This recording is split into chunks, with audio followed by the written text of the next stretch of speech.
prematurely, it won't end right there. So early on in the draft here, between Twisted Minds and Navi Jr., we have the TA and Witch Doctor taken out along with the Shadow Fiend, so no big surprises so far. Of course, in terms of data for this specific tournament, we only have stuff for Navi Jr., Twisted Minds. We're starting in the lower bracket. You can see some you have a hand skin there. You got Stone Bank. We have some names that we can recognize. I definitely recognize a lot more names on this team than Navi Jr. That's for sure. I mean, yeah, this team basically, it has one of my favorite up-and-coming players from the last year or two in Shad, the carry. I think this guy has a ton of promise, but hasn't had his big break just yet. But this could be the start of something good with this team. And yeah, one of the few UK pros as well in the scene in Atlantic. Obviously, Ari is the big name right now for that region, playing for OG, but it's honestly been kind of cool to see the UK get a little bit on the international map, because it felt like that region was completely unrepresented for like 10 years. Almost. There's been like one or two players here or there, but they kind of faded shortly after. But yeah, there's some representation here, so that's nice. Not too many big surprises in the bans. I guess the Pudge may be the odd one out here. Did you see yesterday that was Run Jungle, by the way? By Ari? I heard. Yes, yeah. I heard. So what they did was they played Pudge Enigma lane, and they just stabilized the lane from minute 0, and then the Pudge went jungle. And he went to the bottom half on Radiant, where you have the passive mana region.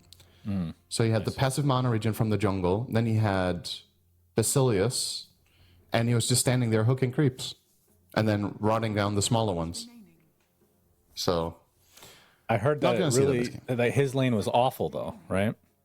I don't think it's 1v2. It's never going to be easy to play 1v2. But yeah. All right. This hero had a great showing yesterday, I want to say. I feel like it won most of its games. The Storm Spirit did. Correct me if I'm wrong. We had 3 games with Darkseer first pick, and they all lost, right? It did feel like a lot of them lost. I can't say if it was... In the first series, we had exactly this team, Navi Jr., first pick it twice against Tundra, and they lost both of those games, right? Yeah, this is the only hero that PMA has played so far in this tournament. Yeah. So it looks like that will stay true. Gonna run it back for a third time. Well, it's probably an easier opponent this time than Tundra, even though I feel like Tundra were not firing on all cylinders yesterday. I saw that Ramsey's got quite a lot of criticism for his offlane play, and I would agree he was not playing his best yesterday, but that doesn't mean his ceiling isn't really high. And he played better in the recent tournaments we saw before this, so maybe he's just warming up. But it was still enough, right? At the end of the day, it was still enough to get a 2-0 win. But down the stretch, I would agree that Tundra needs to level up a little bit if they want to still be one of the favorites.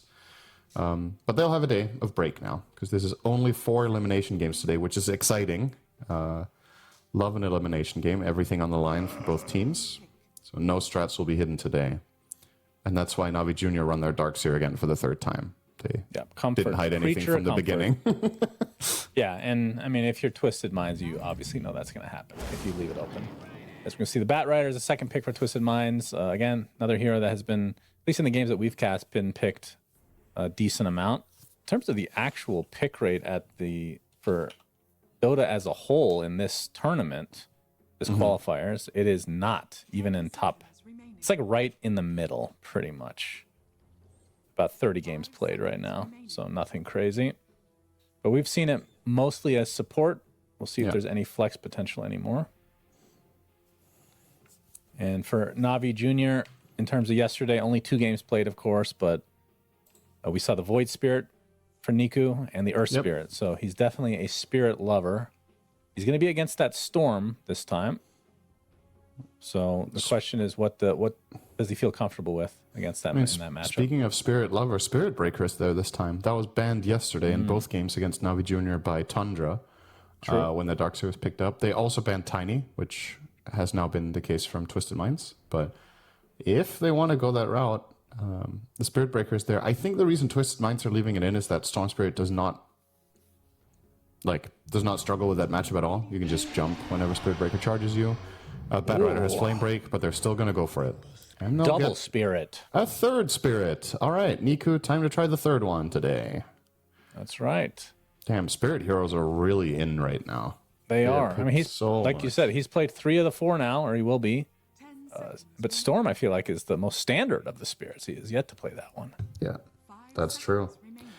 I would also say it's the most specialized one in a way. And that sounds a bit weird saying out loud when one of them is Earth Spirit, which is a real specialist hero. But I think on a pro level, Storm Spirit is very... Ooh. Doing the last 20% right on Storm Spirit is extremely important on a pro level. Knowing your mana management, knowing the distances, having the feel and the flow in the game with that hero it's extremely unforgiving when you mess up. So really got to know your limits. All right. Pretty quick picks here from Twisted Minds. It seems like they kind of know what they want and what's coming as well. So getting NS Hoodwink, decent lane. Curious to see the facet choice on NS. You know, this is a... Yeah. Both choices are really good, so it's never easy on that guy. I feel like, I have to look at the stats for the pros, but I feel like the one that you were loving more than me is probably what pros will go for, which is the knight gets reversed and lasts longer. Yeah. Just because the laning stage is even more important on the pro level than it is in pubs. The thing that I'm hoping to see is if NS has a lane matchup that is easy in some game, that he will take the other facet because he doesn't need the nighttime the first 5 minutes. So, but yeah, as it stands, he's probably going to take the nighttime one because Chaos Knight is a pretty strong laner, and if they couple that with a powerful 5 in that lane, it could be trouble for NS over time. So, at the same time, though, saying that, Chaos Knight is not exactly an absolute lane dominator the first 2 or 3 levels. It's after that he really picks up, unless the support in the lane carries a lot of the damage and pressure. But Hoodwink is a good combo breaker. So possibly you could go for the other facet for that reason on an S here. We'll see.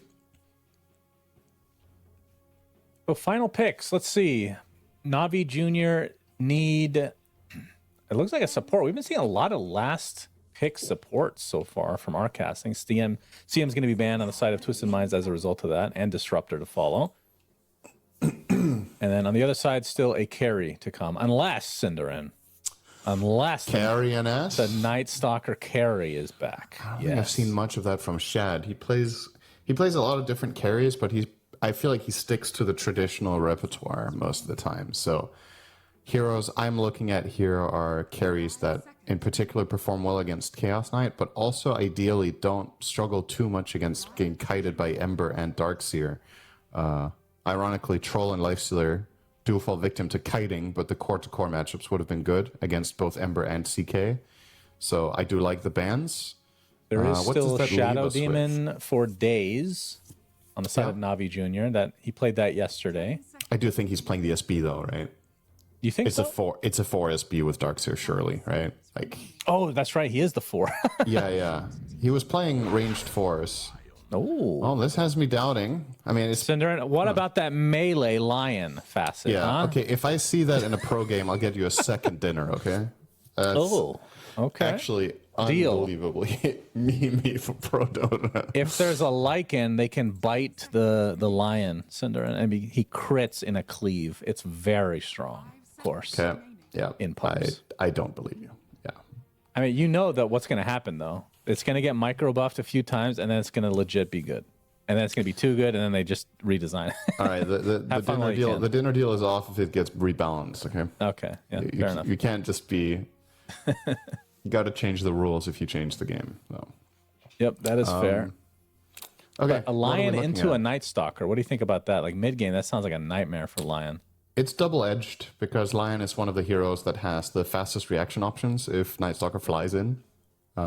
When Night Stalker has Dagger, it's awful, but then it needs to go that route first and acquire that item. It's going to take a bit of time. And they wanted the Hex against Storm more so than anything, right? All right, here it is. So final hero matchup against CK. This is one of the better ones as well, in my opinion. The Ursa, you can enrage when CK jumps you, and then you can mitigate a ton of the damage. You naturally are a cleave buyer.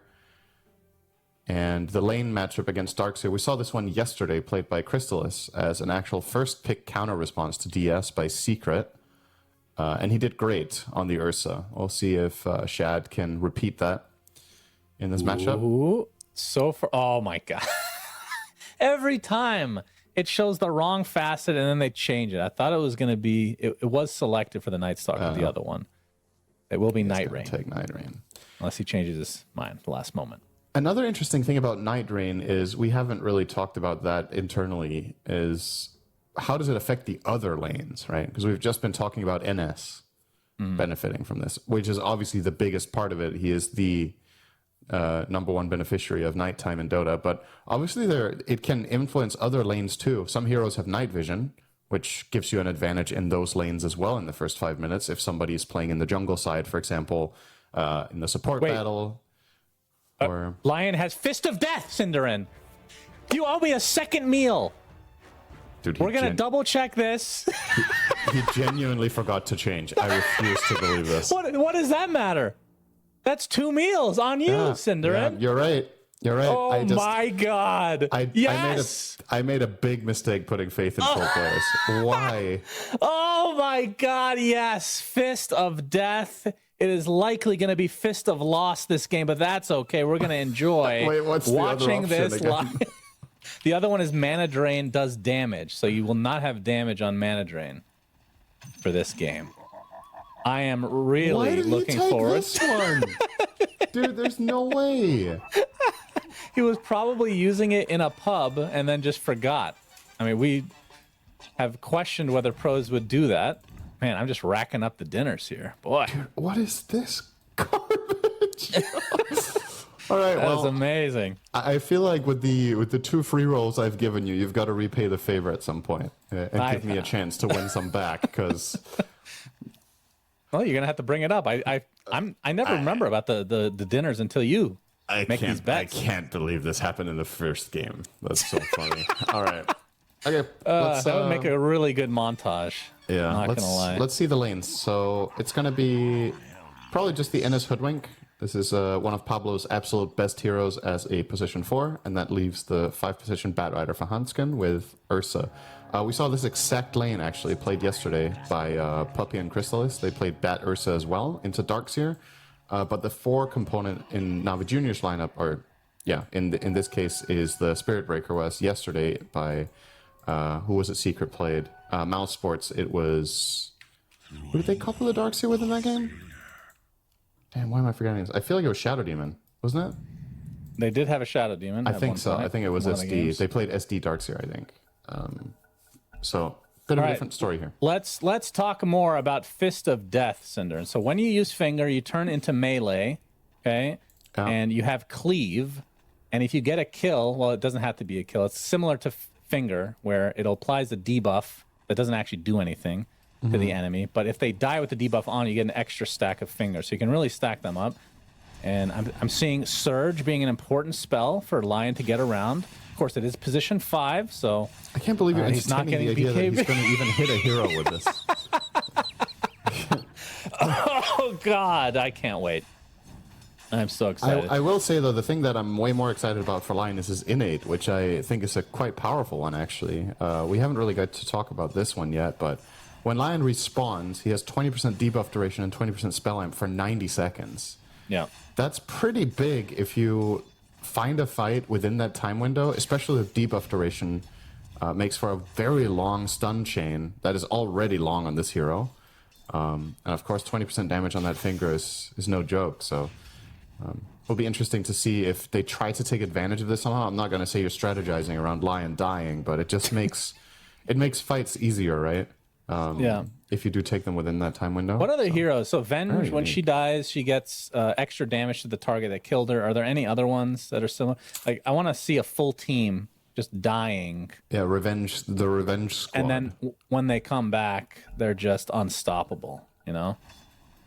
One day we'll get to that point. I do want to talk about one more facet, Cinderin, which is the Spirit Breaker. I'm not sure what the more common one is. I assume the other one would be, which is you maintain charge move speed after you hit someone with charge for just a little bit. This one is Nether Strike. It's the when you Nether Strike, the units will be further pulled even farther with any knockback effects. And I'm guessing that works with Vacuum and maybe Phantasm. I don't know. It Or does not not work Phantasm, with Reality Vacuum. Rift. Daze looks So like he Daze might is be in dead. A lot of trouble here. Charge will hit, but one more. Oh, Surge at the last moment, and he's actually going to be able to get out. Yep. But Out he to dies. his death. Yeah, I think that right. might have been the last tick of Flame Break, actually. He had so many sticky charges on him that Flame Break actually starts to deal a lot of damage, even though it's level 1. So, a good start here for the Twisted Minds. This is a favored lane for them. I would expect them to win this one pretty significantly. So, and the double top side, bushwhack top very lane. good combo. Acorn shot to follow. Stonebanks is getting CC'd though. Got the juice, trying to run away on this CK. Tries to fight it out, but looks like the cover of the trees is enough for him to live. Interesting that they were gonna yielded get there. progress. Yeah. I think that is 100% a kill, but maybe they were a bit concerned about the counterplay coming in from Lion again. He already used both stuns. I mean, the cooldown on the first level stun is 14 seconds. I don't think that was going to be available for a save. But, well, they will let him go. Let him use his regen, and then instead they will be fighting on the 3-minute. They will also not do that. Interesting. All right, well, I feel like they're giving them a little bit too much respect here, considering how strong NS is right now. Yeah, for sure. So back to that facet, Cinderin. What do you think of the Spirit Breaker one? From the games that you've seen, is that actually more common than the other one? I think so. I mean, I'm just trying to. I don't think there's any like real good combo here because Vacuum doesn't work with it, as to my knowledge. So it's only for yourself. But when you Nether Strike people, the knockback is really meaningful. Like how far you push them, and then if you get another greater bash or charge afterwards, right? It does matter. Got the juice. Actually getting away again. But now he doesn't have a salve this time. He's getting bodied here. They're really taking advantage of Night Stalker's facet in the first 5. Obviously, good times are coming up for CK, but he needs to be stable at that 5-minute mark. Pulling in Good Pablo. rotation in the mid lane as well as they deny both water runes essentially for Niku, who is at the lower of the HP between the mid laners. And you can see the CS slightly to the advantage of Idzantic, Yep. but not too far off is Niku. He's gonna have to bottle up this bounty rune now. Yeah, I'm anxious to see how this Nether Strike works. I've seen it in action and it does seem pretty powerful, but the other one also seems incredible and way more consistent because charge is such a low cooldown anyway. Yeah. They both have their strengths.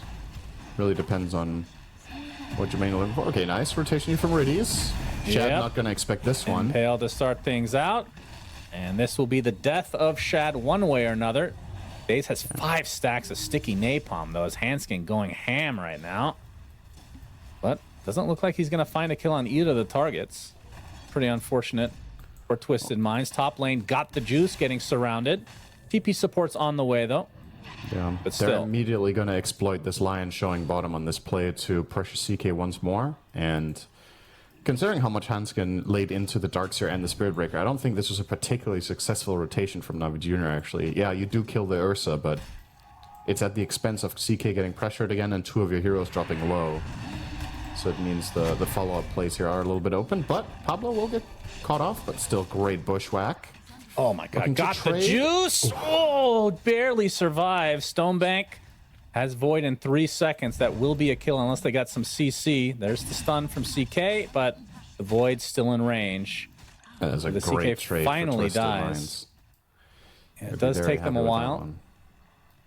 Night Stalker getting kill in lane during daytime here is just amazing for him. He already has a good start from the nighttime, and now if he even gets to get a little bit of a bonus here, this hero, we've seen it many times, can take over games when the laning stage goes fine before he got his facet. Now that that's better, he's looking to have a wonderful time in this one. And CK is just suffering. It's not expecting him to be 1k behind minute 6, but Lion is just not a strong laner, man. He still has the same problem he always had. Yeah, but wait till he turns melee. Yeah, I can't wait. He's going to Didn't be tell- fingering didn't- and we didn't agree to the fisting. value of the dinner, by the way. I just said I'll get you second dinner. That's not true, actually. You did kind of I mean, I'll let that one slide if you want, but we'll see. Charge in the top lane. CK stun again, but the zip coming in from Exantic. Charge connects. Stonebank's going to live, though. Exantic basically out of mana, but Riddies looks to be very dead. They got rid of him real quick. Bushwhack onto Daze. Cancels the TP. Doesn't have charge for another 10 seconds, so this looks like another kill going the way of Twisted Minds. Nice rotation, shutting down the aggression from Navi Jr. Yep. Gotta say, so far, right? We were talking yesterday how Navi Jr. had a pretty good showing, honestly, against Tundra. But this might be their worst laning stage yet. Against Tundra, they definitely came out behind in especially one of the games, but I don't remember them losing all 3 lanes this hard, minute 7. That is a really major concern. They also lost both Wisdom Runes. Oh boy, that's even worse. Deal. I didn't even notice that. That's actually... Okay, Lion is a weak laner, and without Wisdom, Spirit Breaker is level 3.5, minute 8. They have very little to work with. But he's coming for the bear. It's cow versus bear. Who wins? Bushwhack incoming onto 2. Shad is okay. The level 3 Spirit Breaker will have to waddle away in shame. Although, got the juice coming from the other side.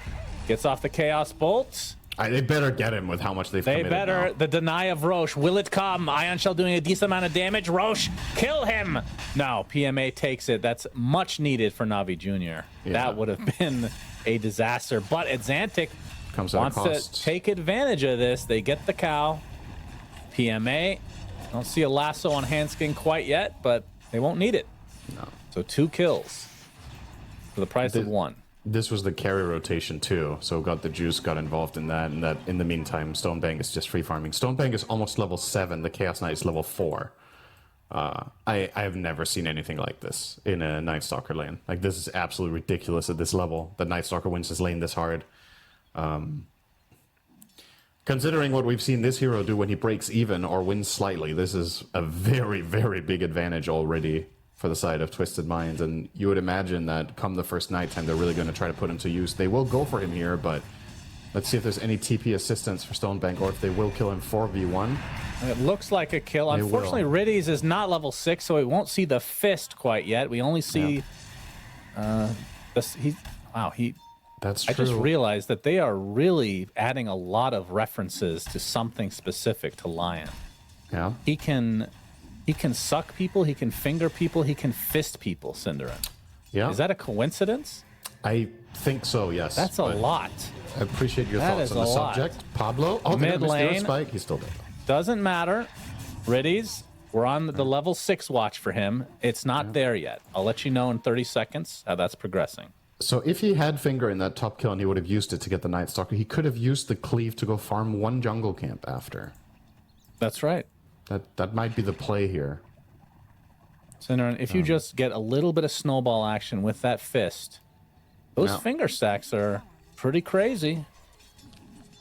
All right. But as much as it's already a meme, it's an uber meme on 5. Like, if you're gonna play Coraline at the very least position 4, right? Then you could imagine, okay, maybe he could get an item or 2, but like. Yes, I agree that he 100% misclicked. I don't think there's any question about that. It's just objectively worse when you're position 5. Yeah, unless we're missing something about it that it doesn't say in the text, like it does something extra, or he just gets a fist. I mean, it actually feels really bad when you finger someone and they have like 10 HP left and you can't actually right-click them because you can't catch up. Yeah. Do not range anymore. That has happened a time or 2. Looks like the bottom tier 1 is going to be taken by Navi Jr. Yep. Good use of the 10-minute siege creep here. It's a mirror play, though. Stonebank is doing the exact same thing to them up top. He will now almost complete his Echo Saber. So, very standard build for the NS. Curious to see what his second choice is, if it's going to be that Blink we talked about against Lion, and against Darkseer, and against Ember. It's a really good Blink Dagger game against multiple enemy heroes. Could also go for the carry route and consider a BKB. And just really get in there, because the enemy team, the only counter BKB ability they have is Nether Strike, and after that knockback, Night Stalker will catch up, right? So Yeah. so Good news, Riddies is level 6. all right, keep an eye on him. Time to see this fist in action. It's Xantic in the mid lane, gonna end up dodging out via pure luck, these Searing Chains. And Night Stalker is hunting. Stonebank.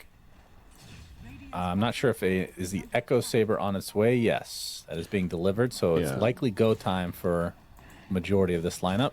Echo Saber NS and Haste Rune on Storm. Is he also getting Orchid now? No, sorry, it's not the Orchid. It is going to be the Witchblade. So, yeah, a lot of things really coming together right now for the side of Twisted Minds. But that said, they don't have to squeeze an advantage right now. The farming is also reasonable given their lineup. Ursa needs time. He's obviously not going to get involved for a while. He wants to keep at it to get that Battle Fury and continue building up. But yeah, the most important part is that you don't get caught in limbo now, where you're making rotations on Night Stalker and not finding anything, and you're just wasting time that could have been spent farming. And they're just trying to instead put some meaningful pressure. So straight into mid tower. There are 4 heroes here. Front lining with that NS very strong with this Echo. Yeah, they will fortify, but the Creepway was pulled. I was going to say, I don't think they're going to be able to defend this. Just trying to buy as much time as they can for that CK to catch up. Impale misses. Riddies now very vulnerable. Sharpshooter just deletes him. And now the lasso onto Daze. Yeah, that was a lot of stats resist with that bulldoze, but it matters not. They still get the second kill. Handskin will be the trade for now, as Niku and PMA teaming up to at least get something out of this. Wall was used. Yeah. It's not a great result, though, is it? 2 for 1, and you lose your tower. And you brought equal numbers, so you're not winning efficiency on the other side of the map. Ursa and CK are both farming, but given the circumstances, I would say Ursa is probably farming faster than CK, because his laning stage was significantly better. CK being 6th on net worth is generally a recipe for disaster. This hero, in my experience, watching primarily, really needs to be at the top of the charts, or at least in the upper half of chorus to Here we go. Really utilize him. We're going to see the first finger of the game into a fist. Well, we'll see about that. At Xantic, I believe they spotted him with that ward, but not going to pursue any further as they actually were scanned out. Twisted Minds just playing at a different level right now. 4K lead, 3K now. And the Battle Fury was just delivered to Shad, so he will get a lot more farm in the coming minutes. The Tier 1 tower being applied some pressure to his Pablo being charged at, but that's such a far target. I don't think that's happening. Yeah. It'll Just give feels like Navi Jr. some respect here. They're trying to find some sort of avenue to get a team fight going, but Twisted Minds are evading. They will lose their Tier 1, though. I like the play call to not take this fight. The enemy team is well set up. They have Darkseer with Greaves. The CK has an armlet now and also showed up, so that was a 5-man push. And knowing the limitations of their lineup here is really important, because I'm painting the picture that they're way stronger than Navi Jr., and I think they are in any type of skirmish, but in a flat-on 5-on-5, where the teams just clash into each other and everything gets used, the team with Greaves Wall 15 minutes into the game is often going to be really strong, and he has amazing Ion Shield friends, right? So probably fine to just pick your battles wisely here, not run at them for every single tower defense. I think they might also just concede mid here, to be honest, with the siege creep. There's no reason to take this risk and let Navi Jr. back in the game. There's a charge in the top lane, though. Pablo is spotted. Bushwhack cancels it. Daze. Not want to go for the Nether Strike. This Mid opens lane, up we're the going to have a skirmish. good old-fashioned team fight. Crippling Fear on top of the lasso. That's enough to take He out got a Niku, finger but kill. Xantic He's was gonna use killed. it. Riddick, use your fist! He will not. He will run cleaved the away ground as a so hard right melee, there. pathetic creature. It's a 2-for-1. Both mid laners do die. So You for know Navi what? Jr., considering they're behind, I feel like that's okay for them. Here's what Question is, Valve who should died have done. first? Here's what Valve should have done with that facet, okay? They should actually turn him into a lion, and they could have recycled some sort of model of Lycan's wolves or whatever, right? Yeah. And just changed that a bit so it's a lion. and then give him bonus move speed as well, so he can actually catch up to targets. Yeah. That's great. That's just a lot of work, Cinderin. Oh, Yeah, another strike in the mid lane into a charge. Okay. Yeah, he's Ember's trying to get something set up. He's still all alone, though, and he's getting extremely low. He just dies. The rest of his team just weren't close enough to convert that into anything. Yeah, Very unfortunate for him. I was hoping Nico could get there in time, but the distance a bit too great, and it might have been good for them that they didn't commit on that, because that could have got scary for the Ember as well, potentially. He didn't have that many remnants left, and committing into Storm Spirit is always a scary proposition. Hanskin. Gonna get eyes on Niku here. Well, back off. And Shad, would you look at that top of the chart now? Yeah, that's true. As the Blink Dagger now is being charged, so they have an idea he is here. But I think they really need this Blink Dagger on Riddy so that he can finger and then blink in to be able to actually attack people. Yeah, I think that's what he's thinking with the dagger as well. I wish we had like interviews in the series. I really want to know. I mean, there's really is there any doubt though? I don't think so. Mid lane, we have the lasso. Sharpshooter is there, but it's not quite enough. There's a shot. Oh, he dodged it. Nice. Clutch. Good job, Nico. Yeah, that shot might have actually been enough. But he slice dodged by attacking the creep camp on the left. Very heads-up play there. Now we have a smoke for Navi Jr. Now that some of these ults are down, this is definitely a good timing for them. Try to pick something up, especially with that finger at the ready.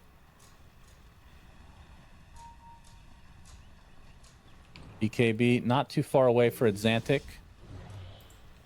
As Navi Jr. enter the enemy triangle. This could be a pretty good flank. They have a very nice setup with the ward behind, so they know there isn't that much backup for these two heroes. Yeah.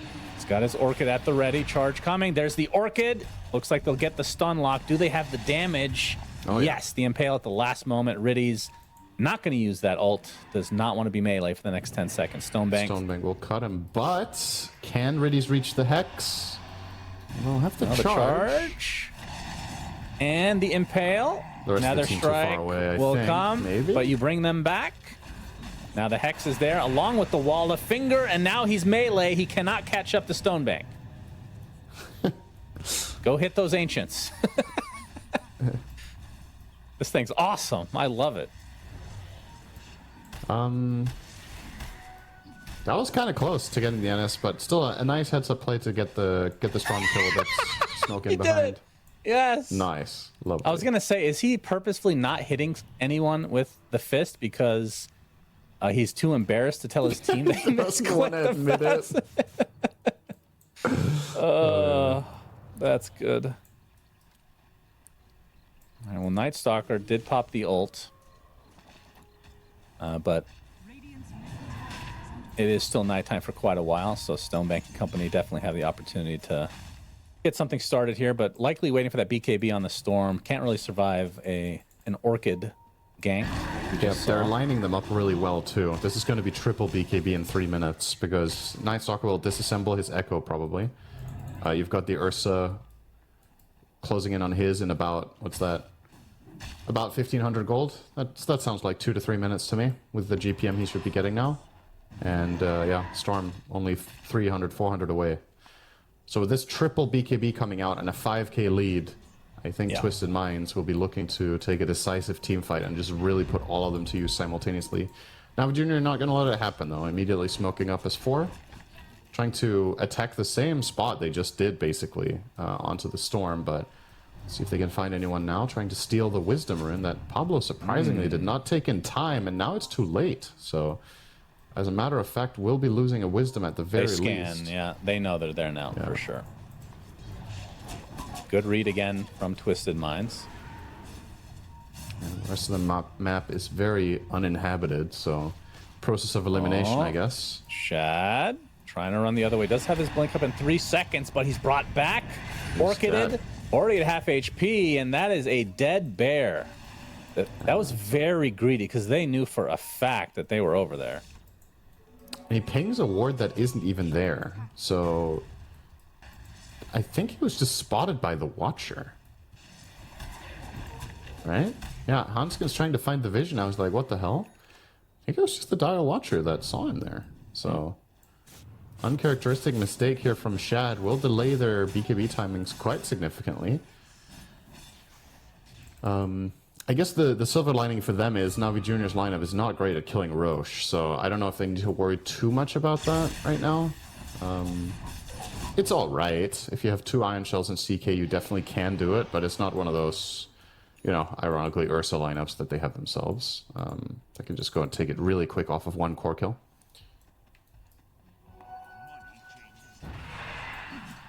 It gets easier once CK gets a lot of items, but yeah, it's not really catered to the Roches at all. Yeah, his roaching potential is absolutely explodes when he gets Bloodthorn. That's when it goes a lot faster, but they do have decent Roche pit fighting capabilities, though, with the likes of the Vac Wall, of course, being the main tool for that. As Hanskin leading the way in the top side of the map on this Bat Rider. We'll test the waters to see if anybody's in the pit, but that is not the case. It's only Roche himself. In terms of the Shad's still about 700 away from his BKB. The other 2 cores, they are complete. Should have it. Yep, they do. Indeed they do. And Hoodwink not far from a Gleipnir either, which is obviously an insanely good item. Link Dagger, Lasso onto Lion. The counter charge is there from Daze, but already the Lion has died. It's going to cost Hanskin his life in all likelihood. Daze trying to get away as Stonebank applying some pressure to the cores, but will have to run away himself. Not enough mana for Xantic to get to the high ground, so he's just dead. A 2-for-1, which seemed like a good initiation from Twisted Minds, ends up being a bit of a disaster. Yeah, they were outnumbered, right? And Spirit Breaker stays alive largely in part to the Greaves aura, I think. This is what you always need to consider when you're playing against these Darkseer lineups is be clever about your teamfight selection. Navi Jr. are first picking this hero for a reason. You're opening a fight next to their top tier 2 in effectively a 4-on-5 situation. You don't know that's what it is, but the Ursa not part of that play at all. And this is actually kind of a disaster because when you lose 2 heroes in this top half this close to Roche, they're going to get it in time. This was meant to be yours for your Ursa. So really, things being slowed down a lot. Daze sacrificing himself to the gods as his team continues to do Roche. Stonebank going to get a support kill. So Twisted Minds getting something out of this, which feels like it was gifted to them in some ways. Niku, the BKB TP is fine. So 2 BKBs lowered in duration for the likes of Twisted Minds. But yeah, they were fighting without Ursa, of course, because he was still farming his BKB. Gotta say, a little bit of sloppy from both teams here, right? Like, first of all, Twisted Minds take this kind of rough initiation next to the T2 tower and get punished, and then Navi Jr. have a free Roche, but they overextend on other heroes for info, and they die I mean, it's 2 supports, it's not the end of the world, but I think that was completely unnecessary for them to expose those heroes to protect their Roche.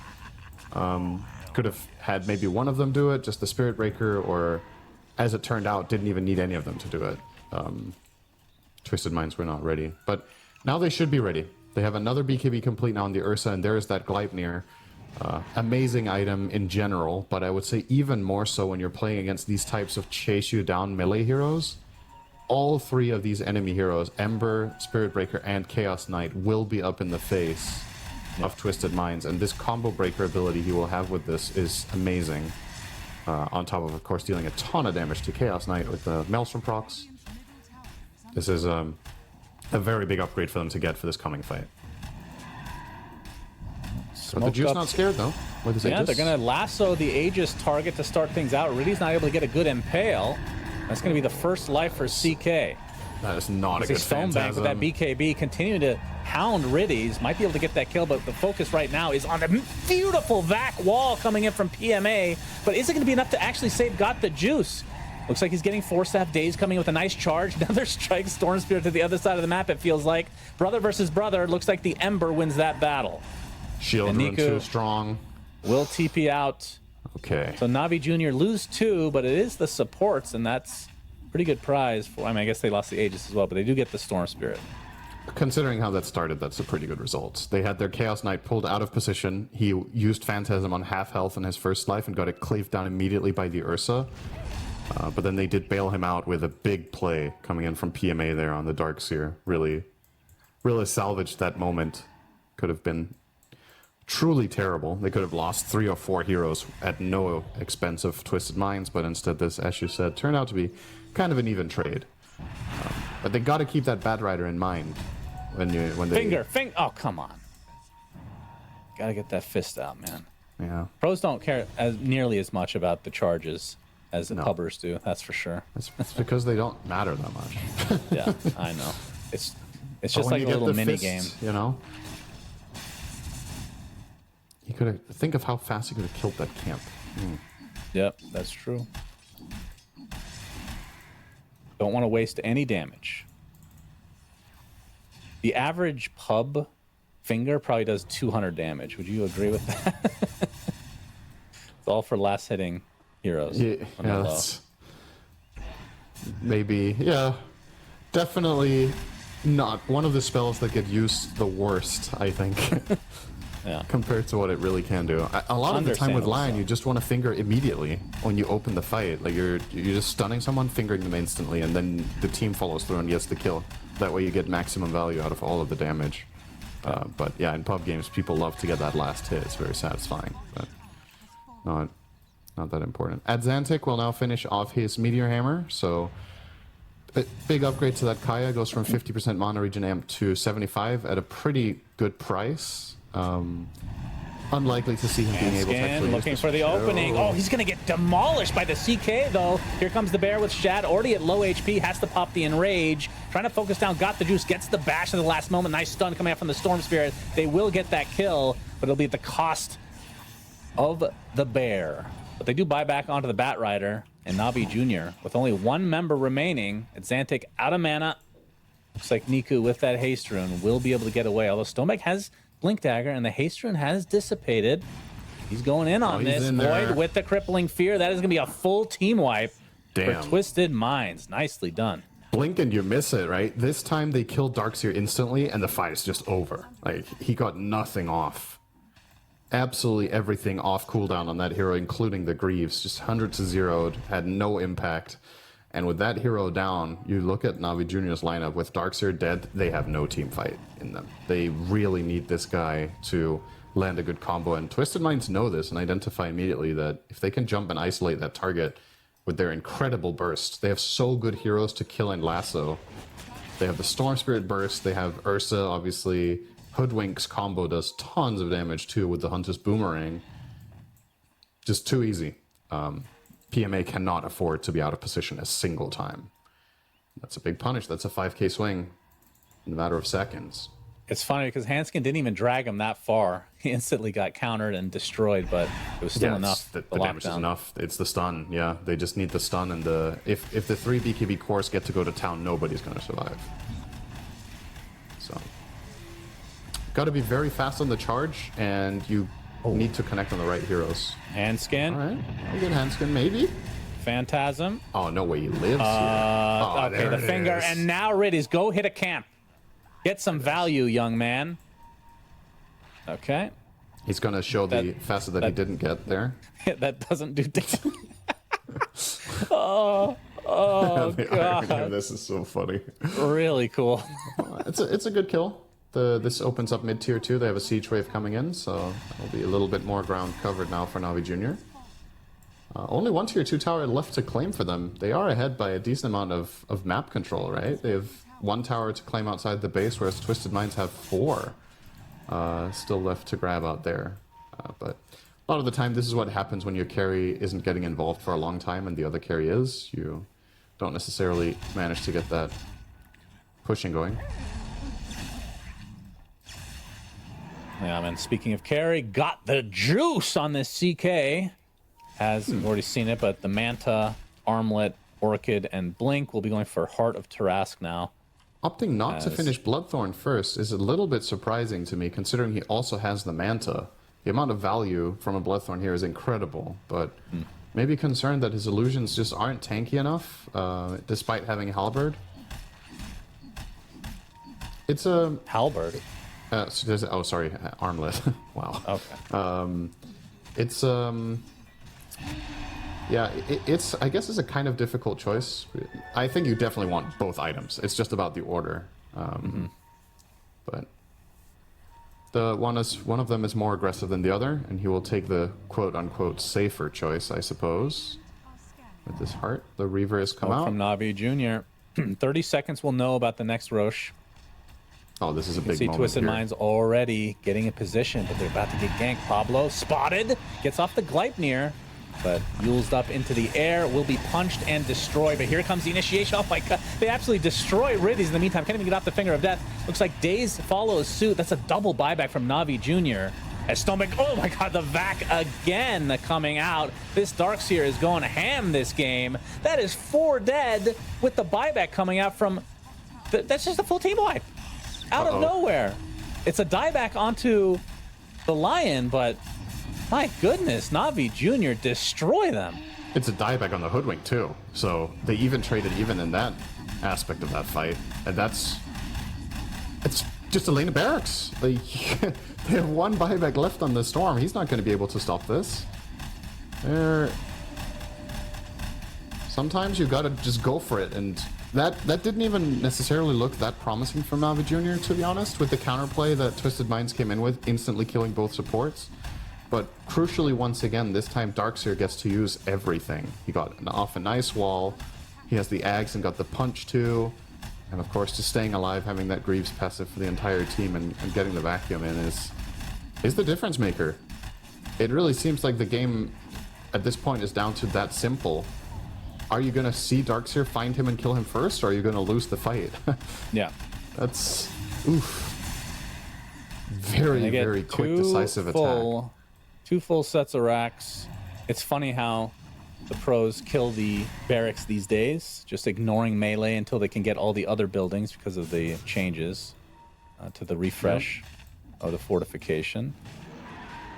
But just like that, it's been flip-flopped. Navi Jr. with a 5k lead. Surprised it's not a little bit more than that, to be perfectly honest.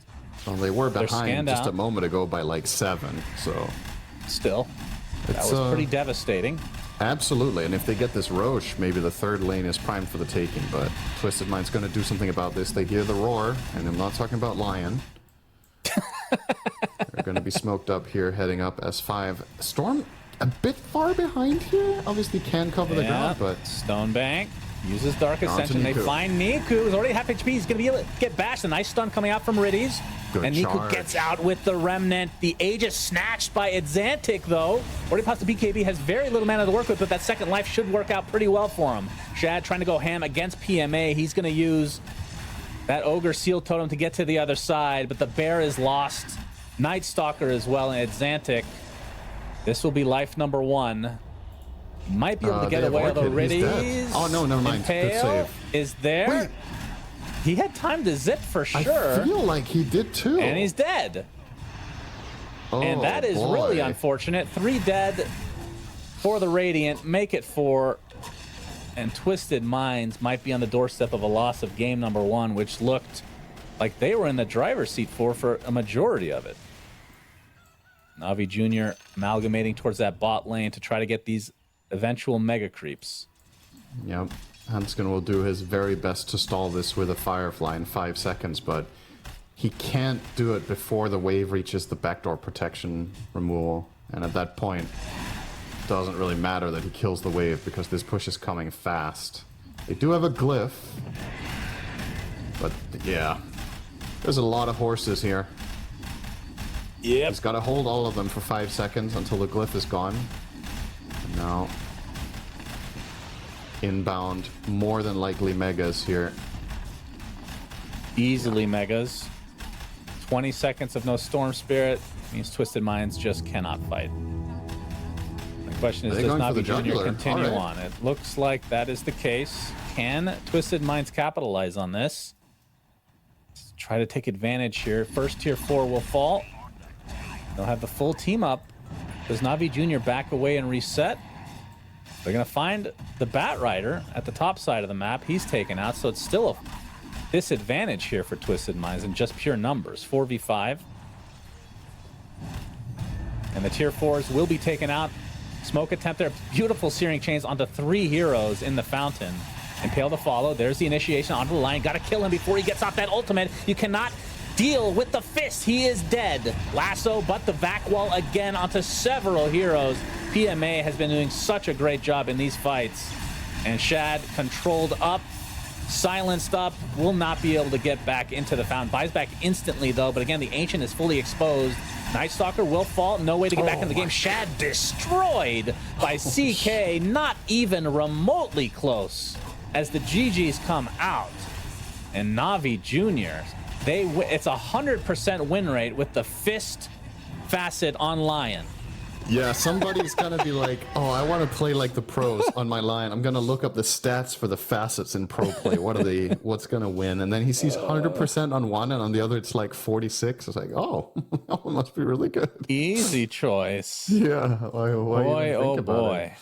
Yeah. All right. That game took a turn and a half. I did not foresee this sudden ending. Just one moment, really, and it spiraled out of control. That team fight that got Navi back in the game and got them 2 lanes of barracks in one fell swoop basically just kind of ended everything. Despite Atlantic stealing the Aegis and Cheese, they still lost that fight too. Yeah, I mean, so this game was 37 minutes and 15 seconds. At about the 35-minute mark, Twisted Minds were up around 7K. In 2.5 minutes, the game ended. That's crazy. That's actually really wild. Yeah. That's with a lion with fist, of course. Gotta mention that one more time for the fans. And this was a really good fight here. We're already 32 minutes into the game, but you're right. I feel like the Darkseer had to be the first kill. Yeah, and they did find him once, and it was just really easy from there. Twisted Minds just decimated. But feels like every other time it was somebody else initiated on. Yeah, and I was talking about Shad, right? I think this guy has a lot of promise, and I think he's very good. This was not a great showing from him. He goes 2, 8, and 10 on the Ursa. Was really struggling in every single fight, despite having a pretty good laning stage. I guess the problem he ran into was he will go in and he'll go for his initial burst, but then the chase potential, he can't ever reset. So you're just in, and you're in the absolute death ball of the Navi Junior lineup, where everybody just has ion shells. You get walled, vacuumed back in, and overwhelmed by tons of stuns and roots and everything.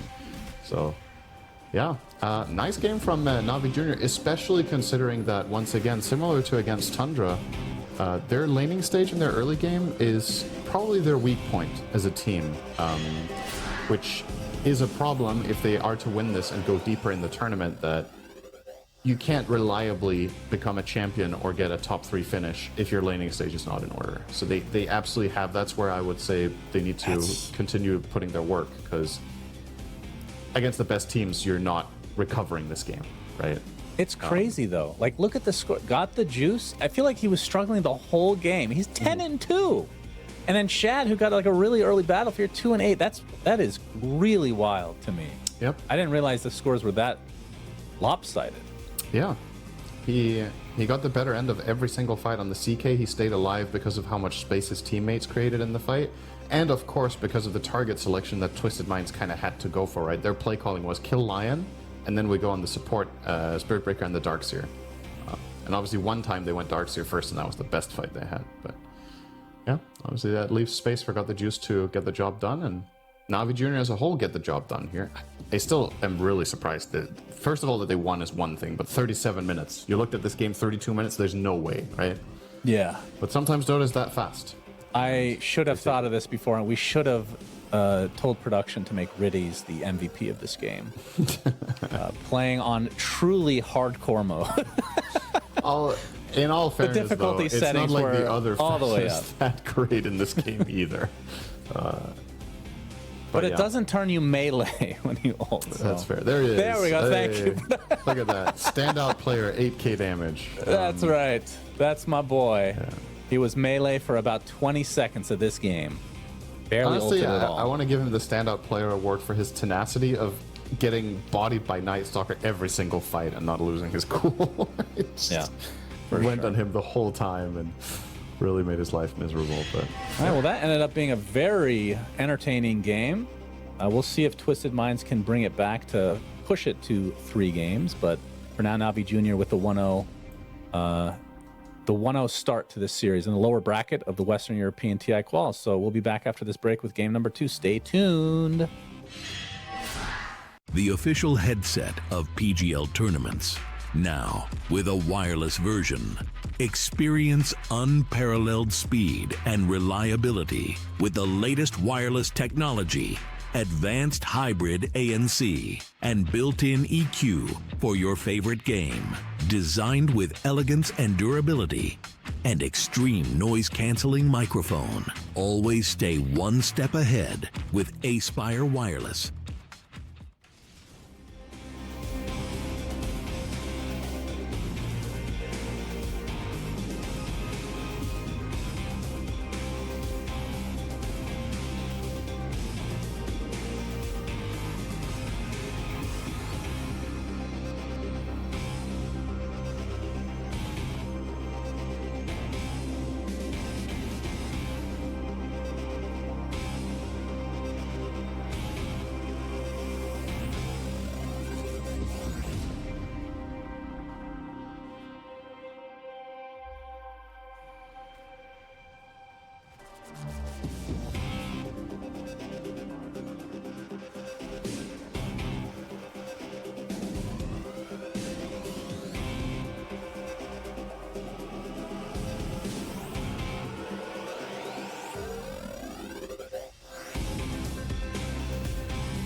Welcome back, everybody, to game number 2 of this lower bracket TI13 Western European qualification between NAVI Jr. and Twisted Minds.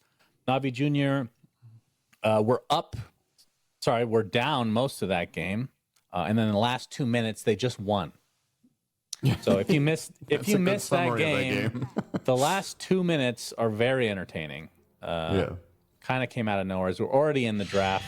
This tournament's been run very smoothly. I really enjoy the really quick in and out, follow by schedule. So much Action. less downtime. Yeah, it's been great. Yep. So looking at the draft so far, the bands Witch Doctor, TA, Pudge, and Darkseer. So Darkseer is the new one, since that was, of course, picked last game. I had a feeling. And it won last game. I had a feeling they were going to ban this. Obviously, Tundra solved it yesterday twice against Navi Jr., but Twisted Minds probably after that game just comes to the conclusion that, all right, Navi Jr. has played this hero first pick 3 games in a row. They just beat us with it. It's obviously one of their absolute #1 comforts, and that means we get to see PMA on another hero this game. So let's see what else he's got up his sleeve. If he's going to maybe grab the Night Stalker this time that we saw played by Twisted Minds in that last game, or something completely different. Maybe Centaur. I'm just trying to think, the way Navi Jr. have structured their games is obviously extremely Darkseer-centric, because that's what this hero does. But I do think their biggest strength as a team is teamfight execution. I think that's where they shine the most, and their biggest Achilles heel is the laning. So probably if you want to pick to your strengths, you pick some sort of teamfight initiating offlaner that just set things up, like a Centaur maybe might be their go-to for PMA instead when he can't get the DS. 5 seconds remaining.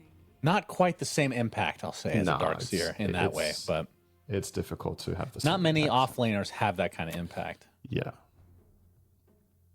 I have a question for you, not related to this draft, of course, which would just be too normal. Why is Dawnbreaker not popular right now? It's a good question. I guess a big part of that hero is winning the lane, and if her current power level is not consistently winning her lanes, then the innate is kind of interesting in pro level, that every time it turns to day, you get to see the map gradually for 5 seconds. That can be used for sure, but it's also a matter of what is the meta for the offlaners to do, right? Dawnbreaker is not an initiator. She's a counter initiator or a follow-up. So if what you're looking for in your offlaners, which it is for a lot of teams right now, is that first jump and the entry into the fight, Dawn doesn't give you that. So you have to build your lineup differently, where the first point of contact needs to be the mid hero generally. Obviously we see the spirits, you can run it with that. I think it's reasonable.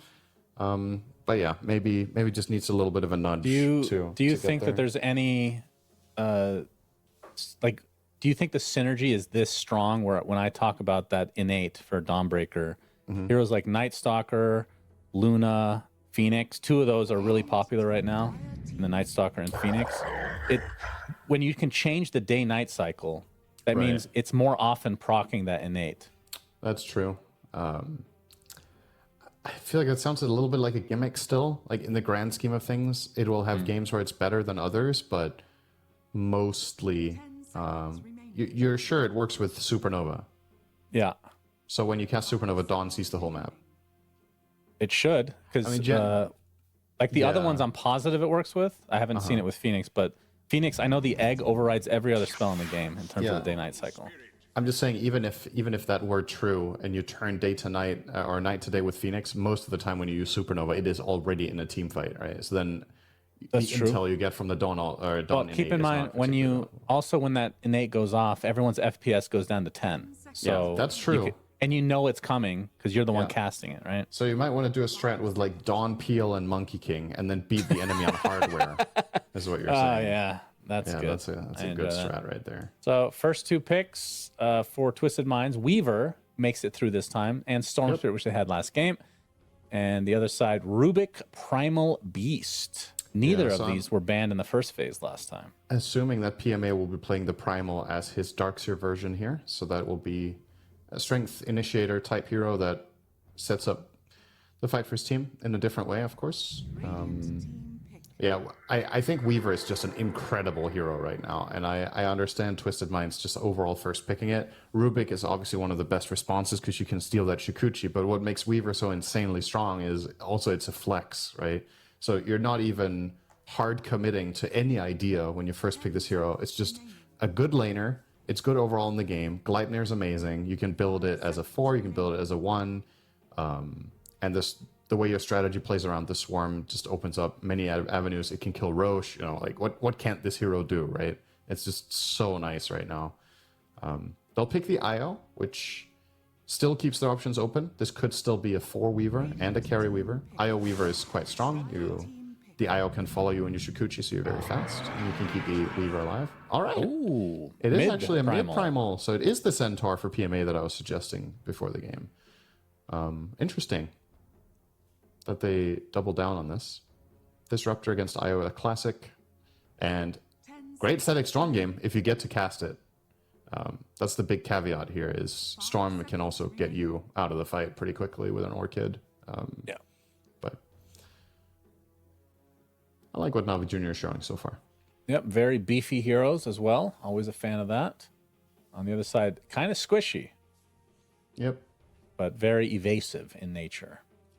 I do feel like that's exactly what they need to tie this together now, is some beefy offlaner that acts as a wall. I think you're a bit dissuaded from picking a hero like Tide here because you're against Rubik and Disruptor, so the support matchups are quite bad for Tide in the mid game.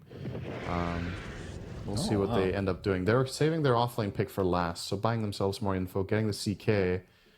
You're against a decent amount of AoE damage here, so the illusions can definitely die. Primal with Ags in particular can be truly devastating for Chaos Knight, with the break as well as the massive damage. Do you think that the Twisted Minds needs an initiator as their offlane, or can it be something like an Underlord? Underlord sounds good. Pit is insane against Primal Beast Centaur. Yeah. I wouldn't mind that. Only downside is you facing Spell Steal on Firestorm, but you know, he's going to get something, right? Although, when you look over Twisted Mind's lineup, the only other good spell is actually Shikuchi. It's hard to use Chaos Bolt if you steal it effectively because the cast range is pretty bad. And the targets that you have, some of them can disjoint it. The Storm can jump away, the Weaver can Shikuchi away and buy time. So... Ball Lightning's great as well. So Shikuchi and Ball Lightning, ways to Ball Lightning's okay. get around. Looking at what other options they have for this offlane. Yeah, not really the greatest options, are there? Underlord sounds like one of the better ones. Mars, perhaps? Could be a thing. They will ban the Underlord, so good call. The thing I like about Mars here is you're containing Primal and Centaur in a space that you can choose, right? And if you take the Bloodsport facet, it's a lot harder for the Navi Junior heroes to actually help heroes that get caught. The fact that you lose shared vision when you're inside that arena is really crazy, in my opinion. I think it's one of the best facets in the whole game. Out of curiosity, is Clockwork ever played as more than a 4? I haven't. 4 and 5 is the only thing I've seen in the last. Because back in, like, originally it was an offlane hero, like years ago, and I know that it's insane against Primal as well. He is banned though. That is correct. But it is. He is banned. I still think, despite that, it's an interesting conversation if Clockwork is reaching a point where he can be played as a core because of how much better the cogs are. Now that you can go bowling and the levels are really valuable, if you have the 4-4 build that we see a lot of supports going for, even 4-4-0 sometimes without a rocket flare point, you do a lot of damage as an offlane clock, but your laning is just not great. I think that's still his biggest issue as a core hero. It's hard to put pressure on the opponent when you're playing in the wave. It's always an issue. Yeah. Well, always a classic offlane hero when the beefy boys are banned is the Enigma, which we have seen a couple times so far in this tournament. Yeah. True. It's actually an old school counter. It's a bit of... Yeah, I'm not saying they can fit in a Navi Junior, but that is an old school counter to IO as well. But I don't think they can get away with that. Oh, you meant for them? No. I was talking about Twisted Minds, but I'm looking at the IO. I'm like, could be a good counter to that theoretically. But I feel like that doesn't work that way anymore with the relocate. Like Witch Doctor, Lich, Enigma, they used to be considered counters to IO, but I don't think that's the case anymore. All Right, so Timber another Sauce. beefy You get the offlaner. beefy boy. Yeah. It doesn't offer the initiation, but as we talked about, not necessarily a requirement. You have Storm, you have Chaos Knight that can lead the charge when necessary. The matchup against Primal and Centaur are obviously quite good for the Timbersaw, but the support matchups are pretty tough. Rubik can steal Chakram now. You're playing against Disruptor, who can always glimpse you back when you're playing on mobility. Static Storm is good against you. So this, to me, is not the ideal pick, and I kind of feel like Twisted Minds ran out of time or options that they like to play. And I do think they wanted that Underlord that you talked about, but it got banned alongside Slardar. All right, there has to be a really good carry for this, right? CK and Timber. If Slark were good, it could be him, but he's not very good right now. Let's see. Oh, Okay, Monkey King. why not? Okay. Decent. The Wukong's command is incredible against Chaos Knight. If you're laning against the Timber, which you're guaranteed to in this case, you have a good first few levels if your support plays the lane aggressively with you. Now, the big question here is it possible to beat Weaver in lane with these heroes? That's my big one, because as good as Monkey King is against Timber, Weaver is a beast on 4, and Disruptor is not a particularly strong lane 5, so it's possible that Pablo can enable Stonebank regardless in this lane and just get them off to a good start. But if last game is anything to go by, Twisted Minds doing well in lanes is not enough. They also need to convert it in the mid game, and you're once again playing against a very nasty teamfight lineup on the side of Navi Jr. No Darkseer this time, fortunately, for Twisted Minds, but there's plenty of rings you need to navigate. Primal Beast Pulverize, the Thunderdome from Disruptor, Monkey King ults. It's going to be tough to fight into this team if they have decent items. Yep, for sure. Looks like Got the Juice took Simeon Stride as his facet. That's the one where you can jump all the time, right? Yeah. I was wondering, like, the other one is you can step outside of your Wukong's command for a few seconds and it won't go away. But when we originally read that, we're like, that does sound good. But the other one, no matter, even as a carry, because it feels like it's designed to be good for supports. But even as a carry, I feel like it's just the better choice. It's just a great facet. Yeah, you're saving time on everything. It's just great efficiency. If you're farming the jungle, everything's going to be faster because you can just jump, and not have to expend mana. A lot of the time when Monkey King is farming jungle for efficiency, he will jump onto a tree and then he will primal spring off to cover the distance and spend some mana on that. Now you can just, if you don't feel like you need to primal spring, you can just jump twice with the tree dance. So he needs to be above 90% health for it to have no cooldown, though.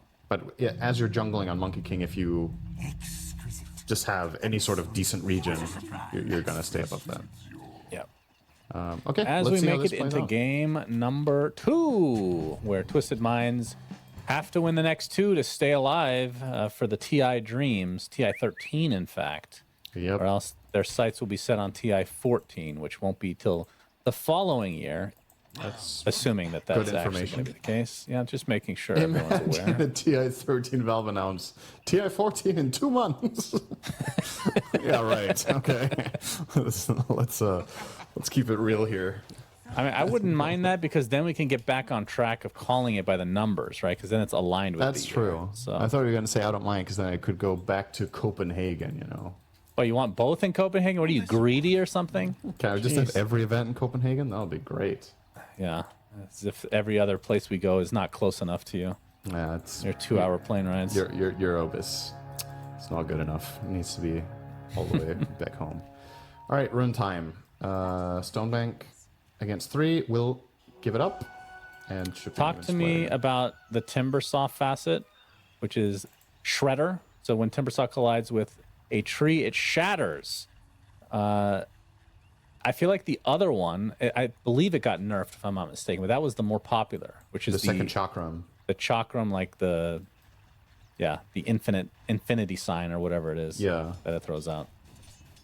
Yeah, that's a bit surprising. I definitely thought he would take that one as well. I don't know if this one's changed at all, but I haven't seen it in game yet. Everyone goes for the other one, and this one just in like sandbox mode seemed really underwhelming.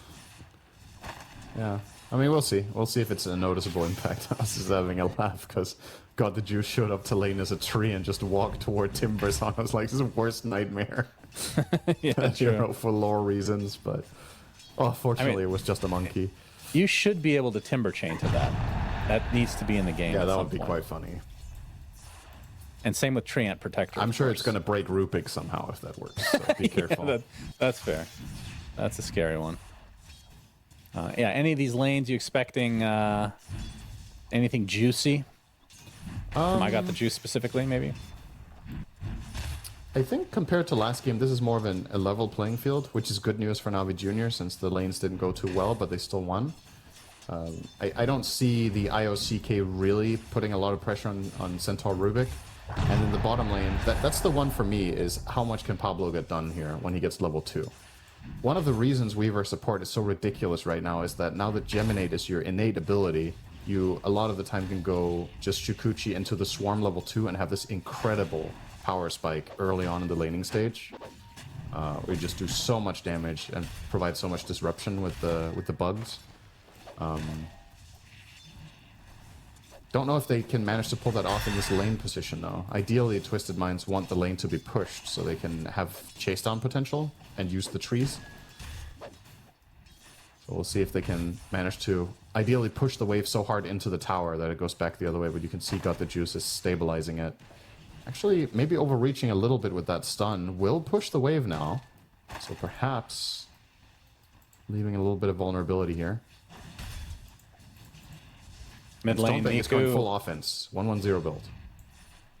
Oh, I see. Niku is struggling a bit in the CS versus the Storm Spirit. 10-1 versus a 17-3. Kind of to be expected. He's going to try to pull the wave here.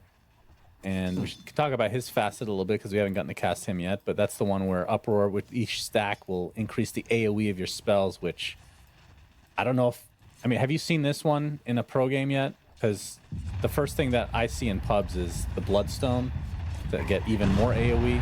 And then with the Aghanim Scepter. On the very first day of this patch, Malrine did this on Primal Beasts. That's where I'm remembering it from. That's true. He got the AoE Uproar, he went Bloodstone, and he just absolutely obliterated the enemy team that game. He was insane. Stonebank's in some trouble. Thunderstrike applied. The right click from just got the juice, but he has the juice this time. Yeah. So first blood for the Monkey King. That is a scary proposition for Twisted Minds. As you talked about how Navi Junior seemed to just struggle in the early game, but if you can get first blood on your carry, that's really good news for them. Yep. Night and day to his last game, where his CK was suffering very hard early on. Now he's top net worth in this one and in a position to potentially snowball this lane. Top lane, all right, good stun from Shad, but they perfectly timed that. That Very was nice. Wow. PMA faked him out twice to bait the tether, and then on the third one he actually committed, so well done. Beautiful. And the Centaur does have horsepower as well. The facet that everyone is going for right now, that's the bootless wonder. Yep. He bought boots. What? You're kidding. Why? All right, well, he's going phase boots, so he's doing the same thing that, who was it that did that Ramses day one? yesterday. Yeah, Ramses, Riddies. I don't know. On the bot lane, getting chased. Under the tower, trying to kill the swarm. Got the juice, has the boundless. Stonebank at half HP is going to take some damage here. We'll be able to get away. Pablo, they do get Riddies in the end. Got the juice continuing to hound both of these players. You can see that Timber Chain shooting out those little spikes. Yep. But yeah, I don't know, man. It feels like, so on some level, the phase boots, I get it, right? Because when you use them, it works for that short duration. You get the phase movement and you get armor. As we're going to see more action in the top lane. Stun for stun, just eye for an eye right now. Yep. But it does feel like a lot of the value of the boots is lost because of the facets. So Yeah, the idea behind it is that you just have an extra slot, it feels like. Yeah, I think if people are doing this, what I would expect them to do is get... Oh, hang on. Mid lane. He's 6 first Mid on lane, Niku. telekinesis with the pulverize. dead. That is enough. And Pablo trying to get another kill, but instead it's going to be Daze to take him out. 2 for nothing. Navi Jr. dominating the laning stage right now. In the bot lane, even more. Stonebank completely out of mana. Jingu, full stacks. Made that a little bit too exciting because he's very, very healthy, Synderen. Yeah, but still, the fact that he's out of resources is already a problem. This just means Monkey King gets to thrive again for longer now. And yeah, that mid lane kill. Primal Beast gets 6 first. This is what Primal can do in mid. He's pulled 1 or 2 of the waves from the mid lane up to the medium camp and got an experience advantage from clearing all that out with Trample. Gets the 6 first. They rotate in Rubik, and they kill Xantic. It's textbook stuff. Just very, very nice. Just to finish off on the Centaur thing, so we've covered that entirely. What I was expecting players to do is if you want phase boots, that's fine, but don't you just buy Windlace Chainmail and then get the phase boots? Yeah, the boots first literally does nothing. So it's like the Windlace is just the same value at half the cost, and then you can get the phase boots in opposite order. I feel like that's what the players should be doing, but I think from a design standpoint, it kind of defeats the purpose of this facet. I think the cool thing about it is you just don't go boots. If this turns out to be better, then they need to change some things, I think. Yeah, then you might want to take Counter-Strike, right? A lot of the time. Yeah, Counter-Strike feels like it's a little bit undervalued. It's definitely good, but the problem is you're doing more damage to yourself as well, so. But I've seen in games at least that you do like 600 damage with 1 double edge, which is insane. It's like a little baby finger of death as Hanskin. Forcing PMA out at Xantic. They're going to get the CK stun off. He gets off the hoof stomp, but dies shortly after. So a nice pickup there from Twisted Minds. Niku taking advantage of this, though, pressuring the tier 1.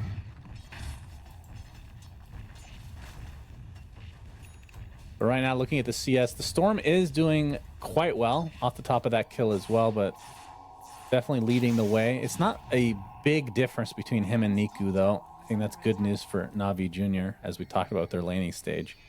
But the next 3 up are all on the Navi Jr. side.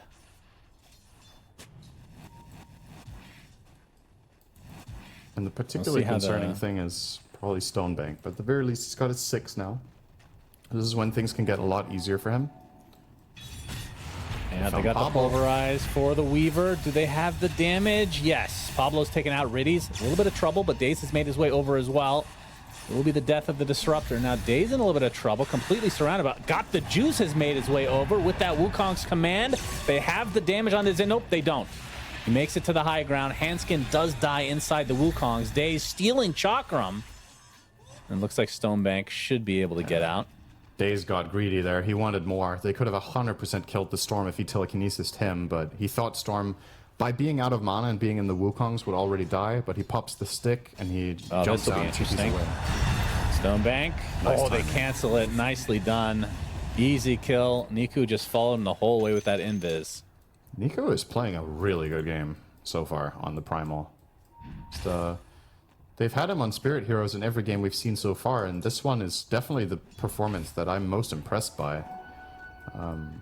Good knowledge of the laning phase, he's lost the lane pretty much every game that we've cast.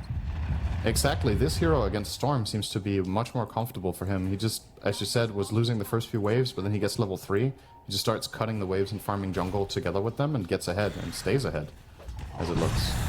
Stonebank. Counterplay. Tank a lot of damage here, but Xantic is hooked up by Hanskin. Will get glimpsed away. Got the Juice is in a lot of trouble, though. Doesn't have Balance Strike for another 17 seconds. Looks like he will be sacrificed to the gods. Down goes position 1 for Navi Jr. Riddies. That is the most annoying innate in the game, by the way. The knockback? Yes, it's really stupid. Especially if you're Pudge. You hook him. I thought you were going to say if you're Lion. That's true. If you're a Lion core with the Fist of Death, it's really annoying. Yeah, that was a good punch back here from Twisted Minds. They effectively just baited their timber. The Storm was waiting in the wings, and they hoped that they were going to commit on it, and they took the bait. Get 2 kills and catch up a little bit off that. Still think Navi Jr. in a very good spot in this game, especially considering the Centaur is going to finish his Blade Mail soon, and when that dagger comes out, the pace that they can play seems pretty high, with their support duo Rubik having a very good game and some good steals that are pretty reliable. Either Chakram or Shikuchi, you can more or less pick your... I was going to say poison, but that's... what's the opposite of that? Pick your boon. Water. Yeah, okay. Pick your water just doesn't have a good ring to it. I don't think that's going to catch on. H2O. Yeah. You sound really scientific. And same situation as last game here. Teams are just going to be trading their safe lane towers on the 10-minute siege creep. First to claim it will be PMA here on the Centaur. But soon to follow down bottom are Twisted Minds. Twisted Minds are using quite a few more resources on it though. They're parking 3 heroes down here together, whereas for the Navi Junior side it was just the Centaur and Rubik. So being a little bit more efficient on the map with their hero spread, just assuming that defense will not be coming in, which they were correct to. Have you seen this Chakram for Stonebank? I think it looks so weird. Yeah, it's just bugged. Because at first I was like, oh wait, did he actually take the other facet? Were we completely wrong? Because it kind of looks like that version. It's just it's a graphics. It feels like when he throws it out, it's not loaded until it starts spinning fully or something. You see there? When it arrives, it looks correct. So on the way out, it's bugged. Interesting. Really strange, but hopefully not gonna phase Navi Junior too much. Yeah, it's really gonna ruin their game, I think. Question is, does it look the same for Rubik when he steals it? I didn't notice it that time around, but see as the game progresses. Cleaned up. Yep, damage rune is at the top side of the river, which Niku will snag. He's going to go for the BKB next. They now smoke up. It looks like they're heading bot to try to kill this tanky Timber Saw again. Mm-hmm. Will be scanned, though. So Stonebank should be well aware this is coming his way. Well... Yeah, he okay, he gets away. Backs out at the right time. Very good. Good scan, whoever did that. Probably saved his life.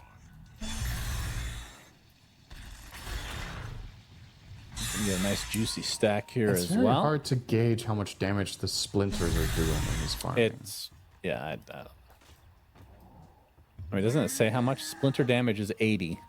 Yeah, but it's hard to tell slows. how many are hitting, right? It's not when the creeps are close to you and you timber chain through them, how many of the splinters are actually connecting? Mm-hmm. And do they pierce? They pierce, right? I don't know what kind of damage they do. I'm assuming it's pure. Is it pure? It's timber saw, yeah. The color is yellow, so I think it's pure. Yeah, true. But they do pierce through targets, right? Stampede we'll wait about that. With the Shad onslaught flips. from Niku. They isolate Shad. He's going to get hoof stomp double edge. Static Storm on top. We'll be able to take him out eventually. Oh, wait. Gets off his ult. Actually, armlet toggling really nicely. You're going to be able to steal the CK stun. They lose the Primal Beast. They have to get the CKers. This is a disaster. Fade Bolt at just the right time while armlet toggling. They do get the Horseman. Question is, will that do it? PMA taking some Whirling Death damage. I don't think this is going to turn to anything else, though. So they lose a position 2. Does Navi Junior in place of the position 1. They're going to get both wisdoms. One of them is picked up by a banana. Nobody will know. The other one... Oh, actually, never mind. Xantic did manage to snipe it with the relocate play from Hanskin, but it will cost him his life on Clemens. Probably? Yeah. Maybe not? No? Oh, okay. Surprisingly tanky, Mr. Io. I was not expecting them to trade there. I really thought that now we were going to have both of them. So that is an even exchange. And yeah, as you said in that top trade, sure, they finally do bring down the CK, but it cost them their Primal, who was having such a good game and had a kill streak. Oh, Pablo. All right, that's a freebie. Bonk. And still has the haste rune in the bottle for Niku, one of the best that you can possibly get on this hero. Yeah. Of course, doesn't have his BKB ward. Yet. The one up here that Navi Junior have, because it's right outside the range of the high ground ward that you see the Dire are running here. So Pablo was feeling very safe. And now they're even going to clean this one up, so well done. Turn it into a smoke. Probably just heading straight down to bot. Yeah, got the juice. Got the juice. Shad is going to spot him out. Can't get up on the tree. He's just going to be able to kill him off, it looks like. Nope, the Stampede used. And he will have the tree dance up, the Nice zip in. jump. Oh, so He good. dies. That was so close. But well done from Twisted Minds. Yeah, nice Bring the jump from Monkey King Atlantic, anticipating down. the arrival. Glimpse position. into the Static Storm. He is very This is good. a dead Weaver. It's just a support, though. Shikuchi was stolen, so this is where Rubik can truly take advantage of that. They have really good heroes against Weaver, to be fair. Disruptor, Rubik. Oh my. Very tough Daze matchups. spots out two little juicy heroes to kill. Uh-oh. Atlantic will probably make it out of here. Hanskin, Yeah. unlikely to be Hanskin? as lucky. They actually, oh my god! He does not Yes. have a TP, the classic though. juke spot, just standing out in the open. What in the world? Wow. They actually didn't find him there. Well, he's still stuck they here for were a like while. 50 vision range away from seeing him at nighttime, but this is awkward. How does he get home? Looks like just the old Now he walk walked in a back ward. slowly. No, Uh-oh. he's dead. Oh no. Daze. Well, is there any backup? This is Fade gonna Bolt take- with his Shikuchi. Has He telekinesis. has nothing to tether to. He's gone. That is quite the death. All right, well, that's Dota for you these days. Did a great juke, and they just can't use it for anything. Oh man, funny. Dire's bottom tower is under attack. Not often you get caught off without a TP there. He could have relocated back to base and bought a TP, actually, right? I think Theoretically. he had cooldown on reload, didn't he? No, I don't think so. Oh, was it? No, If he I was had it ready, the you're whole time. right. Yeah. Dire's bottom But it does feel weird to do that, of course, because then you have to wait for the relocate to be backed Yeah. up to do anything. Pablo, spot it. Static Storm again. They're all over this Weaver. They really have his number this game. Despite the 5 deaths, he still has an Atos though. But begs the question if this was the right choice, considering how much he's getting run down. He's eyeing up a Yules now. Maybe that should have even been his first purchase, but that's a difficult judgment call to make in the moment when you start creating your build for the game. But yeah, they're really punishing the Weaver with their supports. Shad would be wise not to walk up into the triangle here. He was thinking about it for a moment, but is going to wisely go to the right. And chill over here. Orchid complete. Oh, Pablo. Are they hunting him again? They have dust on Daze. Don't have any vision here, though. Pablo put some nice wards, though, in the area for the gate. And got the juice top. They haven't spotted him yet, but this would be another huge kill for Twisted Minds. Is that a finished Gleipnir? Yes. PMA instead shows up to help him out. They spot the two heroes. Hoof this stomp is on good. both with the kinetic field and Wukong's, and Clean. Primal Beast not really needed, but they'll take what they can get because that's a huge kill. I actually think he was needed for the Storm kill because they didn't have Static Storm after using it on Weaver bottom. So okay, yeah. I think all of the pieces they put together there were all necessary and all the spells were cast perfectly. So really clean stuff there from Navi Jr. Gonna get down to bottom looking for something, but Pablo sitting very patiently and very safely in this tree line. They're not gonna go looking for him there. is under attack.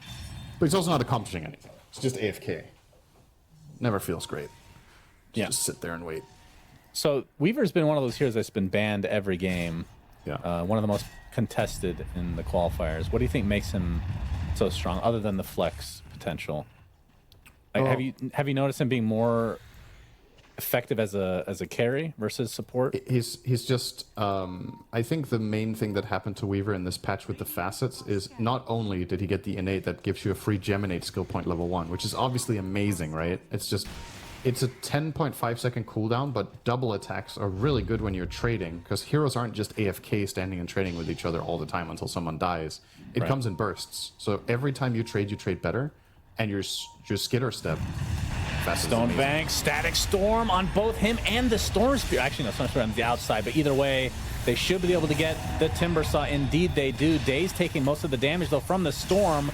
Looks like he'll be traded out along with the Rubik, so a 2-for-2 as the IO drops. Exantic forcing the issue onto PMA. Spirit Vessel applied, and the right clicks from Pablo are enough to take down the Man Horse. What started as a good initiation from Navi Jr. lose 3-2 so far, and it might even be more. They find the stun lock onto the Primal Beast, and not nearly tanky enough to survive it. Has got the juice, kills off the Weaver, but then gets brought back up to the high ground by Shad and company.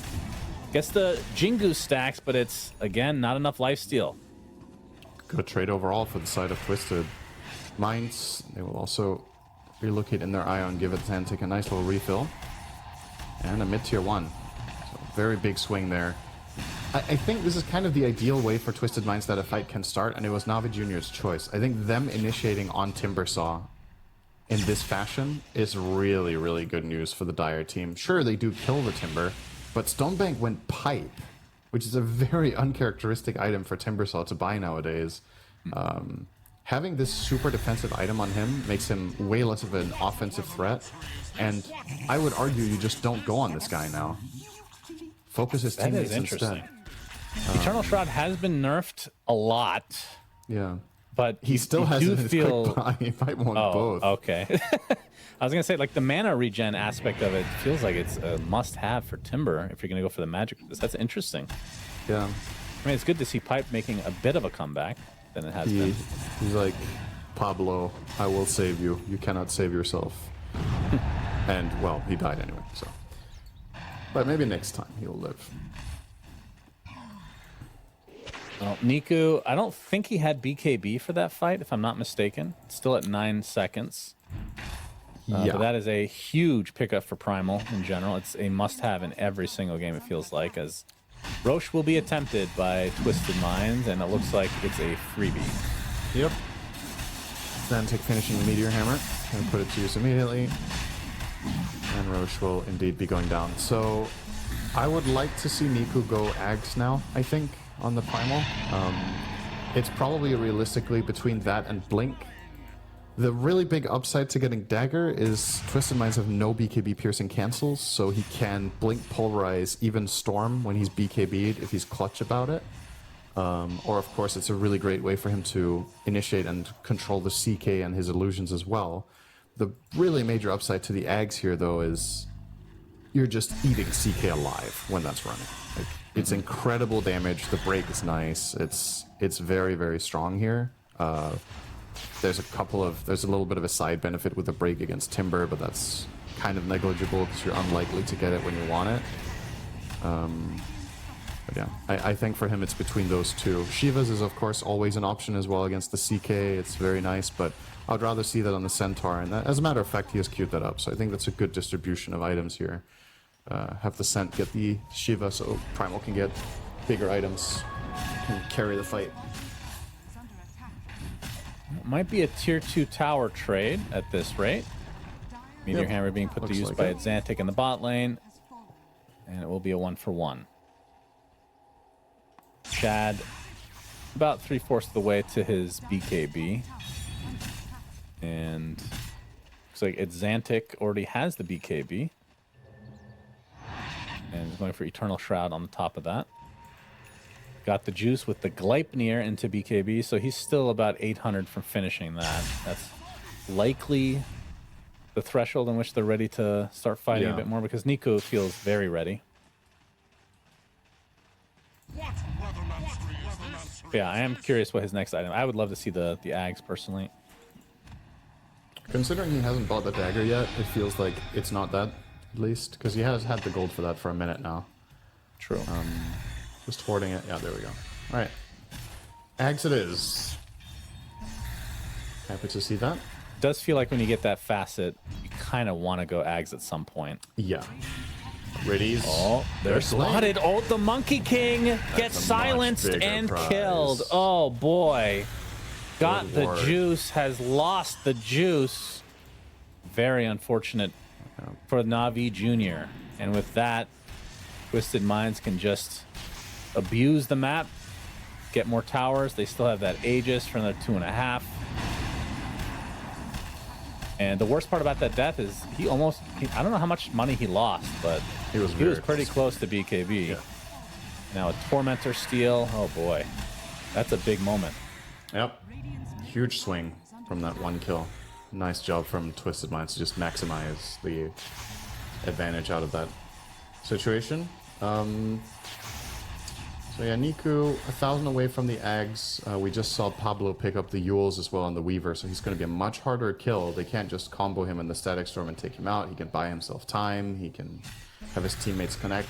Can also use the Yules offensively, potentially in some situations. If he finds Monkey King, he can guarantee that he falls out the tree. Yeah, there's a couple of plays available with this item. And now he's going Ags on the Weaver, not finishing the Gleipnir on Pablo. That one is a bit surprising to me. I don't know how good the Axe is going to be here. It's obviously an amazing item when you do get it off. It can win the game, but after the nerfs to the cast range, we see people prioritize it significantly less. Either way, Remember, it used to lower the cooldown as well. I mean, it used to be absurd. Yeah. Used to be a 20-second cooldown on like a 900 cast range or something. It was so good. One of the best Ags in the game of that era. One of the best Ags of all time, I would say. Yeah, I think that's fair. Got the juice hounding. Stonebank Opening has the complete... BKB now. They spot them. Hoof stomp onto the Weaver. Static Storm on top of the Storm Spirit as well. Hanskin needs to try to use Relocate, although the damage not really coming that hot onto the Storm Spirit himself. Inside the Wukong's command will zip away. Wukong's mostly avoided. Pulverized basically just onto the IO as the Aegis has gone down. The IO killed off. And Xantic finally uses the BKB on Resurrect. What's this The rest Rubik? of Navi Jr. on the way. Trying to run away. What's happening with Rubik? Are you seeing these Rubiks? No. Oh my god, it's so funny. I'll explain it in a sec. All right. Okay. You just... Shad's in trouble. Yeah, he is in quite a bit of trouble indeed. Shad is dead at Xantic, trying to take advantage here. He's basically out of mana, though. He does get the kill and got the juice, but the Pulverize is there with the Fade Bolt to follow. PMA will be chakram down. At Xantic still very vulnerable right now, but Hanskin has made his way over.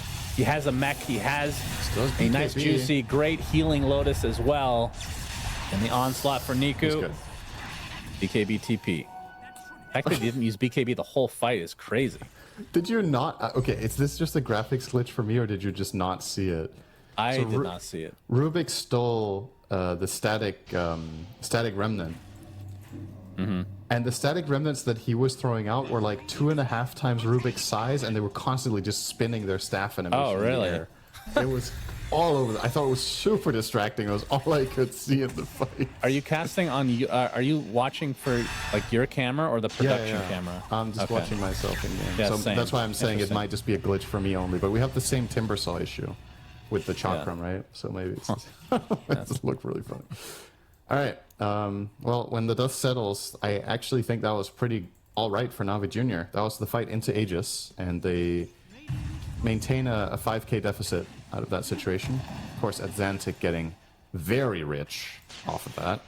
Will now be completing. Is that his Parasma? It is. So damage going to be coming in spades for him. Level 20 talent inbound as well. All right, he's on to the Rubik. Daze. Oh, he has Ball Lightning, so he'll live. He zips to safety. I want to see these static remnants now. Yeah, it's probably not going to happen again, but maybe we'll get a highlight of it later if it did show for the observer. Funny. 7k lead. We've seen this exact number before, Cinderin. Oh yeah. We just need 3 minutes to pass, and then Twisted Minds are in trouble. So The game will end in 3 minutes. Niku, his courier did get killed, by the way. That was his Aghanim Scepter, so it has to wait a that minute. Stings.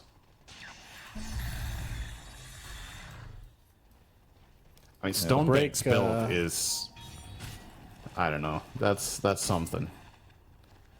Pipe Eternal Shroud, Kai Assange. He is very tanky against magic damage. Oh, Yes, they're gonna jump. They're gonna jump. Primal Beast, and he's just dead. Gone. Oh my goodness, that is. I feel like that is at least one set of racks without the Primal.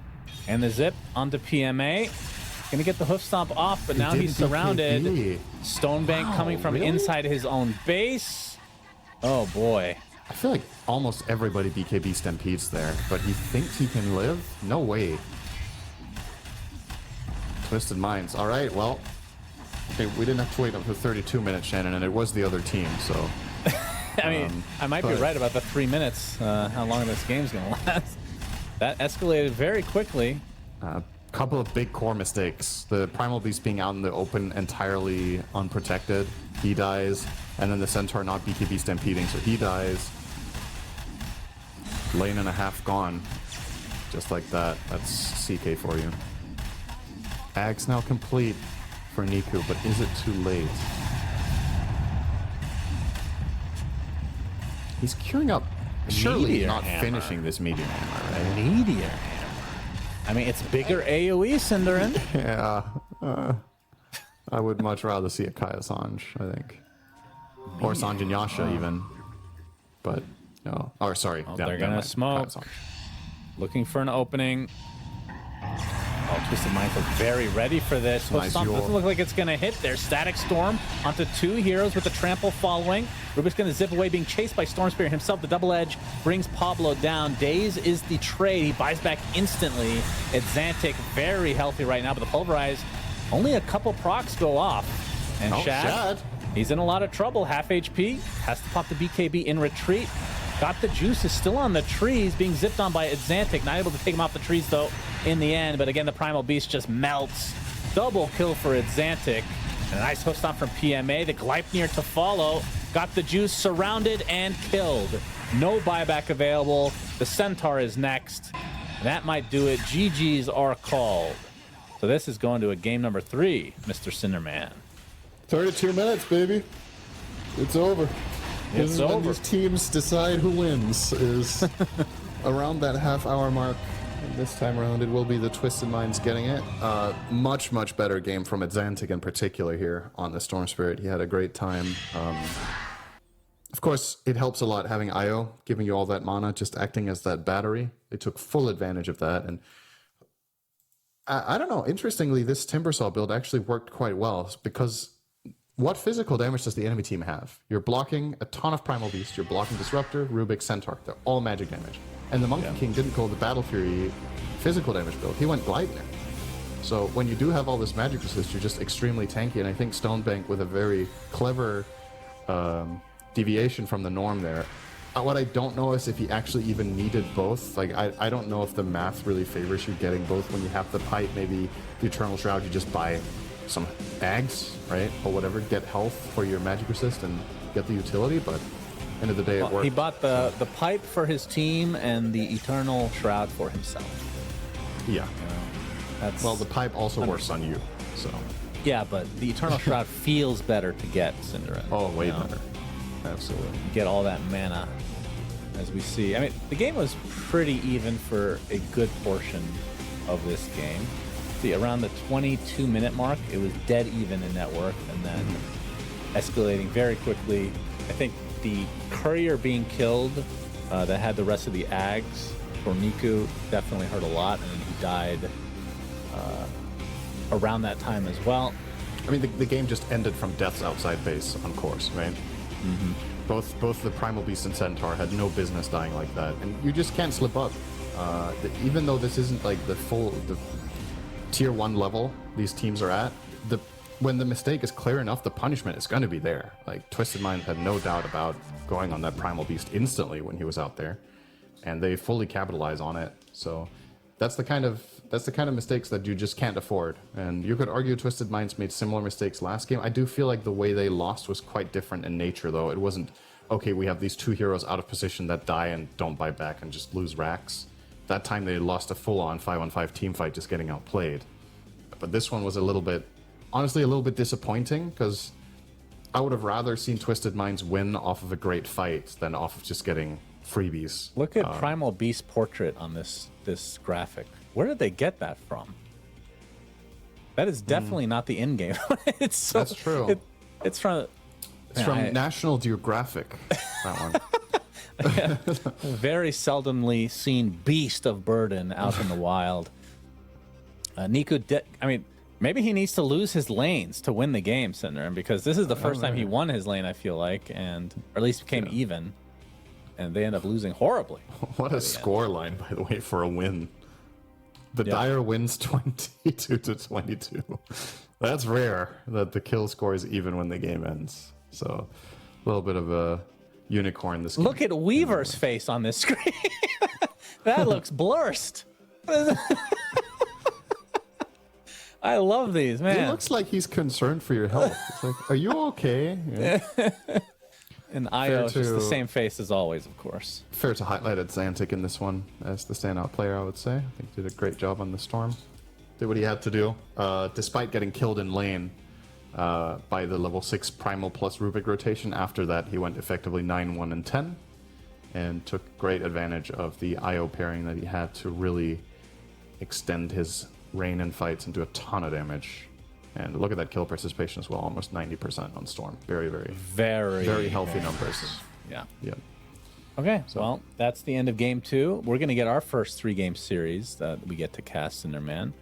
We'll see how the laning stage goes. That should be interesting for Navi Jr. We've seen both sides, and only Seems time like it will doesn't tell how matter this that game much. 3 goes.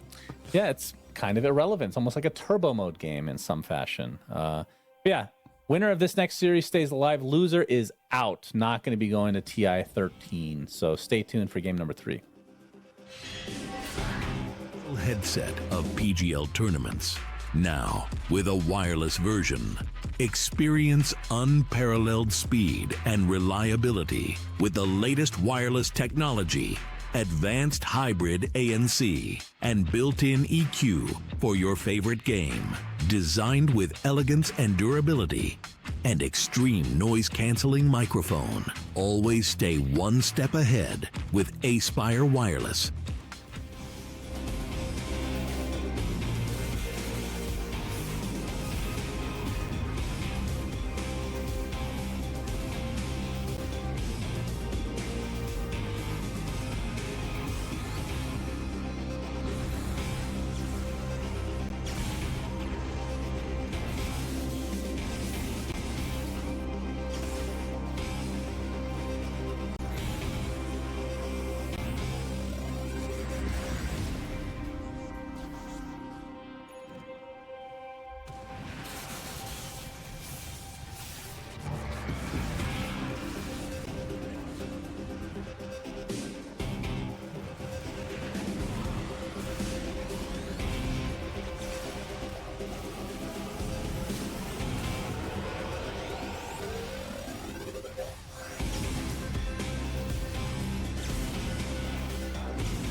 Welcome back to the road to the international here for the Western European lower bracket qualification.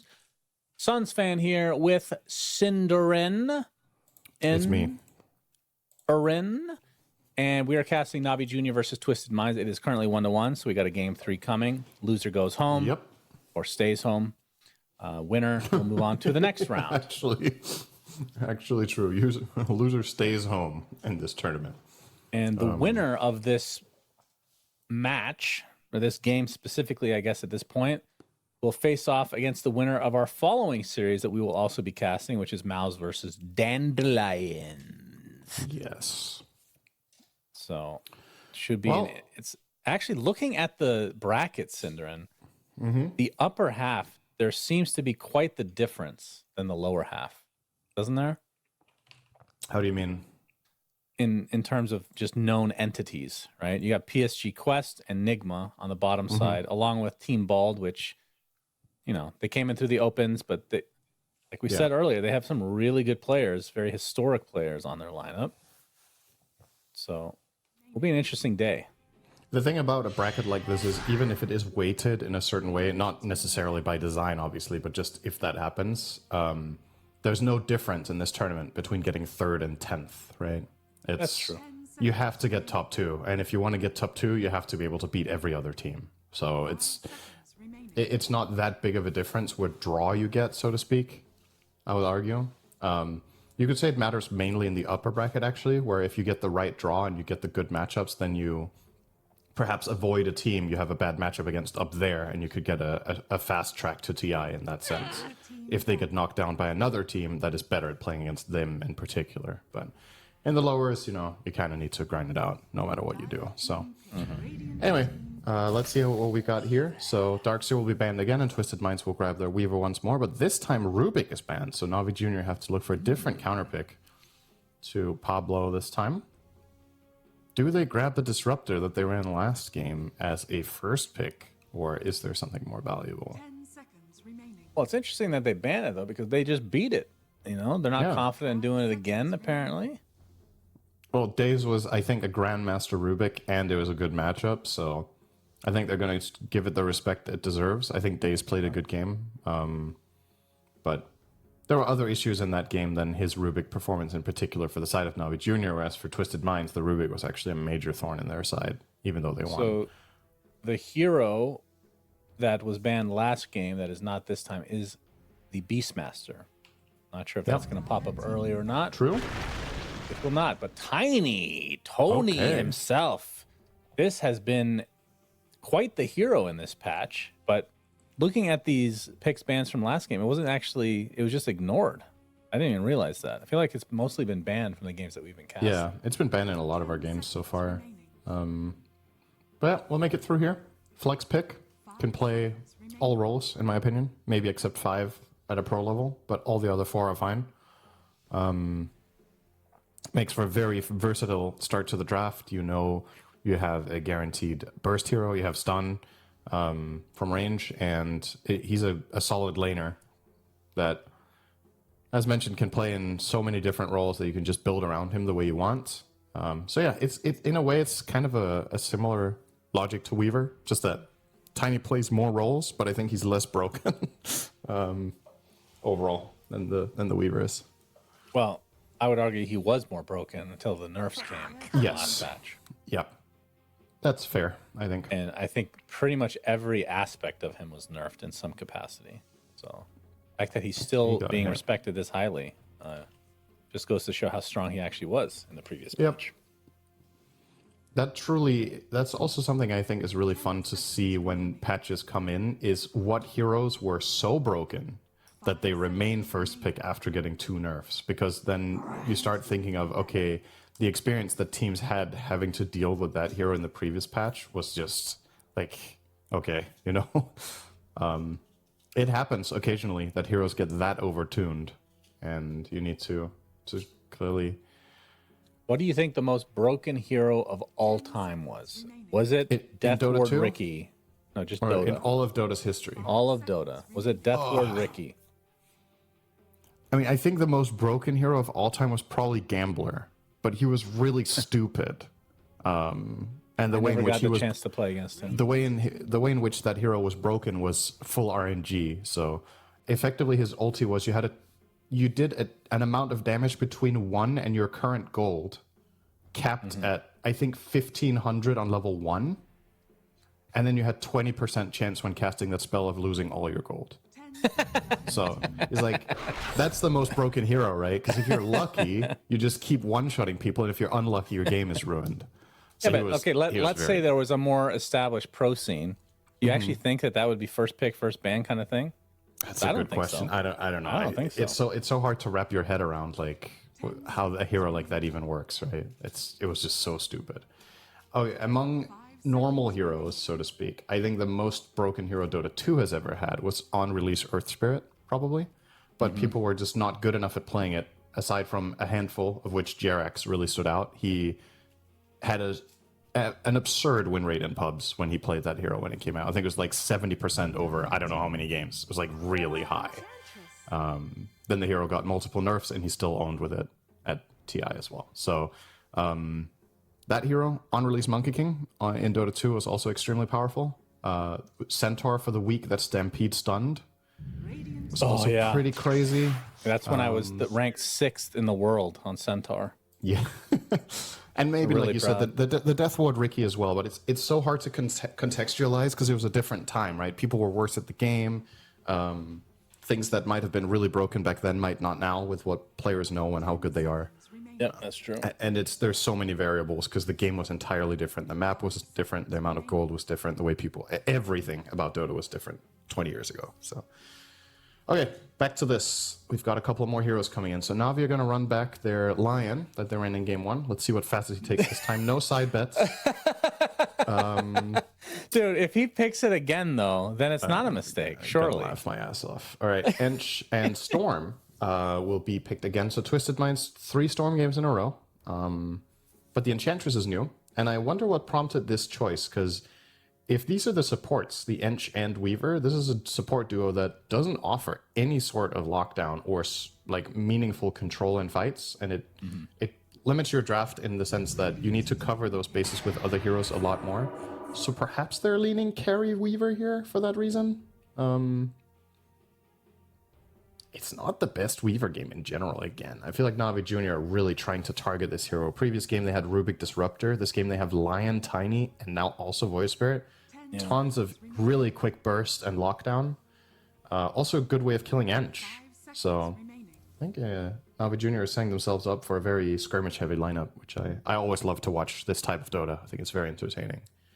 Explosive. Yeah, we're going to get to see the Spirit v Spirit again. Only time will tell what position this Tiny is going to be. Hoping for core.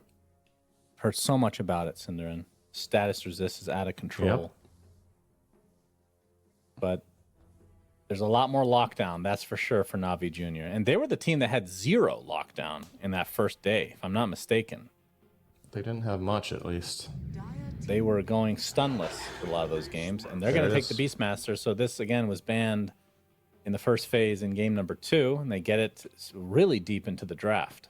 They're picking Beast into Ench, but I think he's just going to play on Axes primarily anyway. So, 10 seconds remaining. not the best spam lane. Sometimes when you're playing Beastmaster offlane, you really want to couple him with another hero that spams enemies, so you just beat them in a war of attrition. But Lion doesn't really fit the bill for that. So, depending on what role this Tiny is, they could still solve that by getting position 4 that does that. Rubik is a classic, but he's banned. If you want to go down that route, Weaver. Caudle is a possibility. Yeah, it is the Weaver support again. So Twisted Minds with a support duo effectively not offering control. Yeah. The CK lane matchup against Beast should be good though. Yep. They have a lot of long-range ballista-type shit between the two of them. But you're right, their lockdown's pitiful. I think the CK is a little bit double-edged here. He lanes quite well against Beast because you can sustain yourself at least somewhat against the Harass with Chaos Strike, but the core matchups you have in this game are a little bit concerning, right? The Lion can be very annoying. That still hasn't... Has that changed?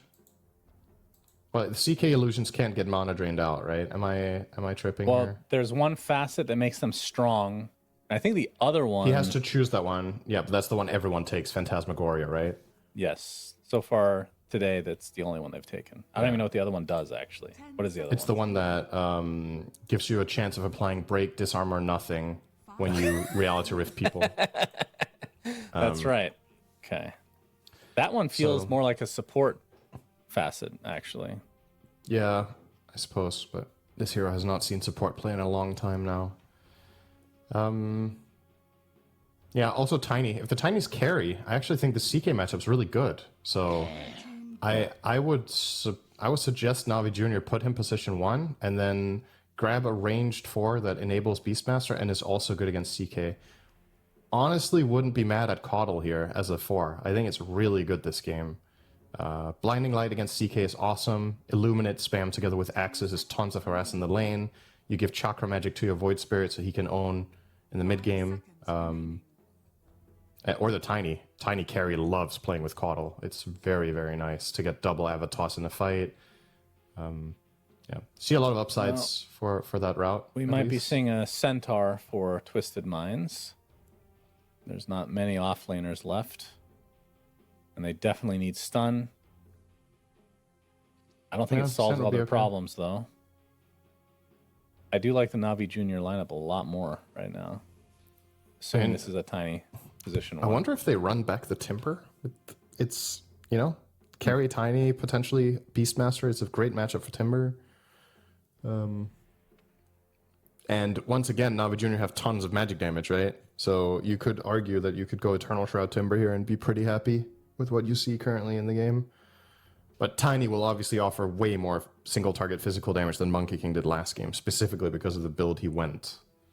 Well, Twisted Minds are banning carries as if this is a Tiny support, which still could be, of course, but it also maybe indicates what they want to pick in the position 1, like Lifestealer. What is it good against? I mean, Troll Warlord comes to mind as something. They banned both Lifestealer and Troll the last game as well, didn't they? I think. Yeah. Notice. And their offlane is the Centaur. Damn, look at us. We know this game. No big surprise. Insane. Why does Centaur look so small in comparison to CK? I guess nobody can see what we're seeing, but he looks really small. He looks like, the gym I go to has this mirror where you're like squeezed. Do you know what I mean? Yeah. Have you seen those? He looks like he's looking at himself in that mirror, and that's what you see. Yeah, of course, no one watching has any idea what we're talking about, so very interesting. It's Medusa finally. Okay. Well, So it is a support Tiny. yeah. Also a good core-to-core matchup against the Chaos Knight. Yeah. Lane matchup against Centaur Weaver should be fine. Fist of Death. Let's see if he keeps it. Surely he will remember this. Fist of Death on Lion so far. Maybe he is thinks the selected. mana drain one is just useless as well, because the way he skills last game he went 4-3-1. So at the point where you do get mana drain up high, you're not really reliably using it for harassment anymore. Wow. So it was not a misclick. Unless he's still not remembering. I feel like he got so insanely little out of it that the mana drain is probably still just better just for a little bit of chip damage in lane. Is what I would argue. Like, what did he use Fist of Death for last game? He killed one creep camp, I think. All game. That's The all entire it did, one game. time. He never clicked a hero, I don't think. So, I don't know. Wow. Anyway. This is where the interviews would just be really gold. I'm literally only looking at Fist of Death right now to see if he changes it. And he did not. So second game of Lion, Fist of Death. We don't see the Lycan combo, which is what we've been strategizing between you and me. Of course, Cinder, I know you're really on board with this idea. The biting of the lion eventually, but And I'm just we'll really happy TI. I'm happy you agreed to the double or nothing, and it was obviously the other way around, so that he was meant to take mana drain. So now we're back to square one. What are you talking about? Because you also thought he wasn't going to take Fist of Death this game. Yeah, but we that didn't was make your a bet. side bet with me. That was not a side bet. You still owe me 2 dinners. Nice try, Cinderin. All right, But let's see. Danish people are supposed to be very honest in their dealings and bargaining and whatnot. It's not very Danish of you. Best I can do is 1.2 dinners. So like a McDonald's then. Okay, well, I can swing it. We have a smoke here from Twisted Minds pretty early into the enemy triangle. We put down a ward showing such. So yeah, in this game, are you liking Navi Junior as well? I still would have liked it more with a carry tiny and a different 4 for the Beastmaster, because now my concern is how good is that lane actually going to be now?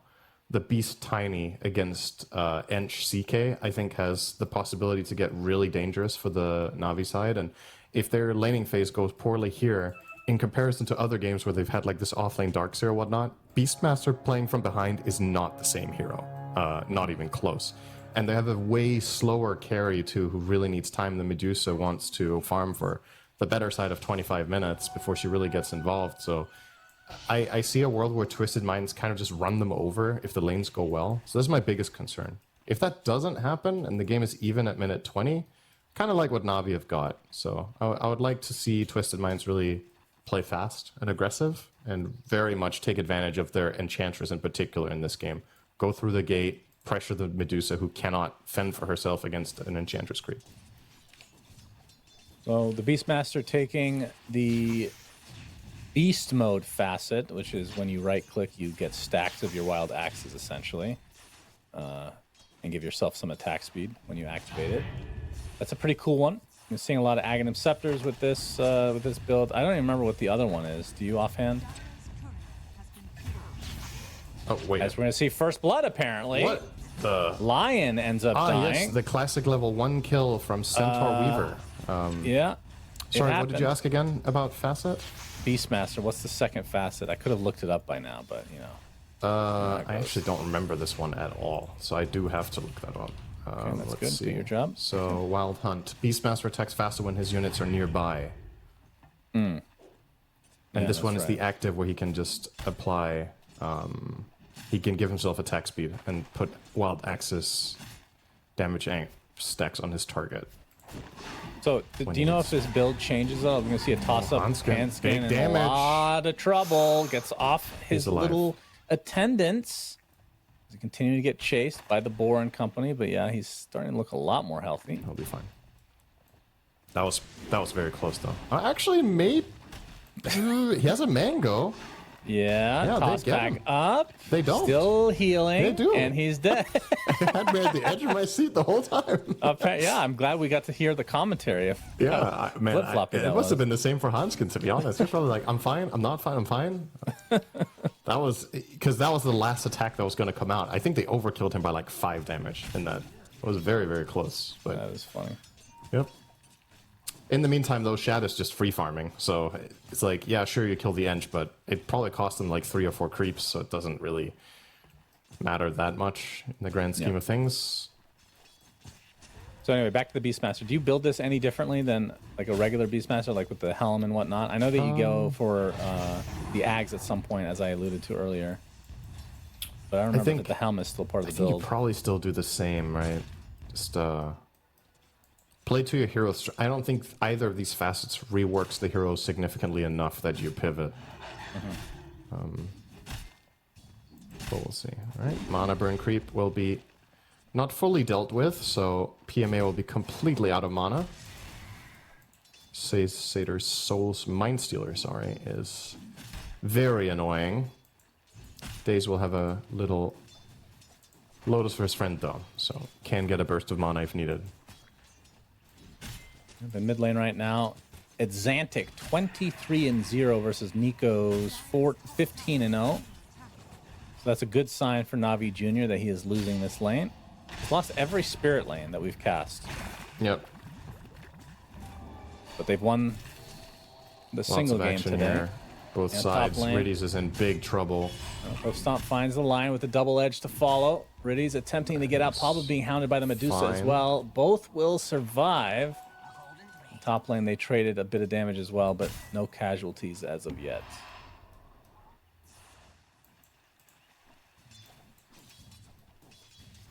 The axes continue to be spewed out by PMA. Level 3 now, going for the arcane boots so he can spam away to his heart's content. Now Shad Mid has lane. hit level 3 on CK. So. Oh, the taunt actually. Oh my god. Pablo gets killed in the bottom river. That was comical. He was trying to go for the rune and steal it, and he tried to go around the Aether Remnant, and just the tippity tip hit him. And caused Niku to not only get the kill, but the water rune as well. That was kind of a big turnaround because he was pretty low on resources at that point. Yeah, in most of the games we've seen him lose on a Spirit Hero in mid, he gets a rotation coming in from Daze to stabilize him. This time it was the enemy position 4 that ganked for him, I guess.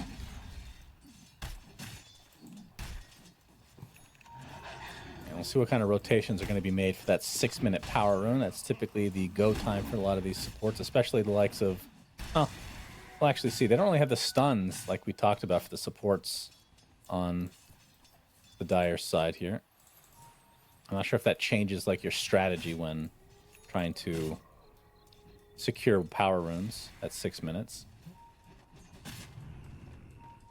I mean, it makes it way more likely for the enemy team to get them, right? Because they're going to just stun you and take the rune. PMA's in trouble. Chaos bolted. Avalanche is there from Daze. He's dead. The blood grenade, and he should get ticked out here eventually. Indeed, that is Got the one case. right there. Nice. I wonder when this is good enough. I think when Shad is level 5, which is coming right up, I think Hanskin can just take a creep and go gate bottom and try to kill the Medusa with mid lane. the Reaver Sun. Exantic cannot zip away. Didn't really have that much mana to speak of anyway. Riddy's with a great rotation. So this mid lane, Niku was losing. But now this equalizes a bit more. Still down in the CS, but The top lane 6-minute is power rune. very lopsided, though. Like, this is the biggest concern. Shad is level 5 and almost 5.5, and PMA just cracked level 4.5, so a full level advantage, more or less. And the way Beastmaster wins his lane doesn't really work against CK now with 3 points in the Chaos Strike. Riddy's gonna get killed off. He wanted to deny that haste Revenge. rune. Cost him his life. And Stonebank, too, on the receiving end in the bottom half. Toss Niku back. has another step Shad now. under the tower. Daze. Everybody dying. Get the Centaur stomp off, but it's not enough to save the old CK. As Hanskin left in a 1v2, but we've seen this with all the heals coming out. They still will have enough damage eventually. Yeah. Nice toss up.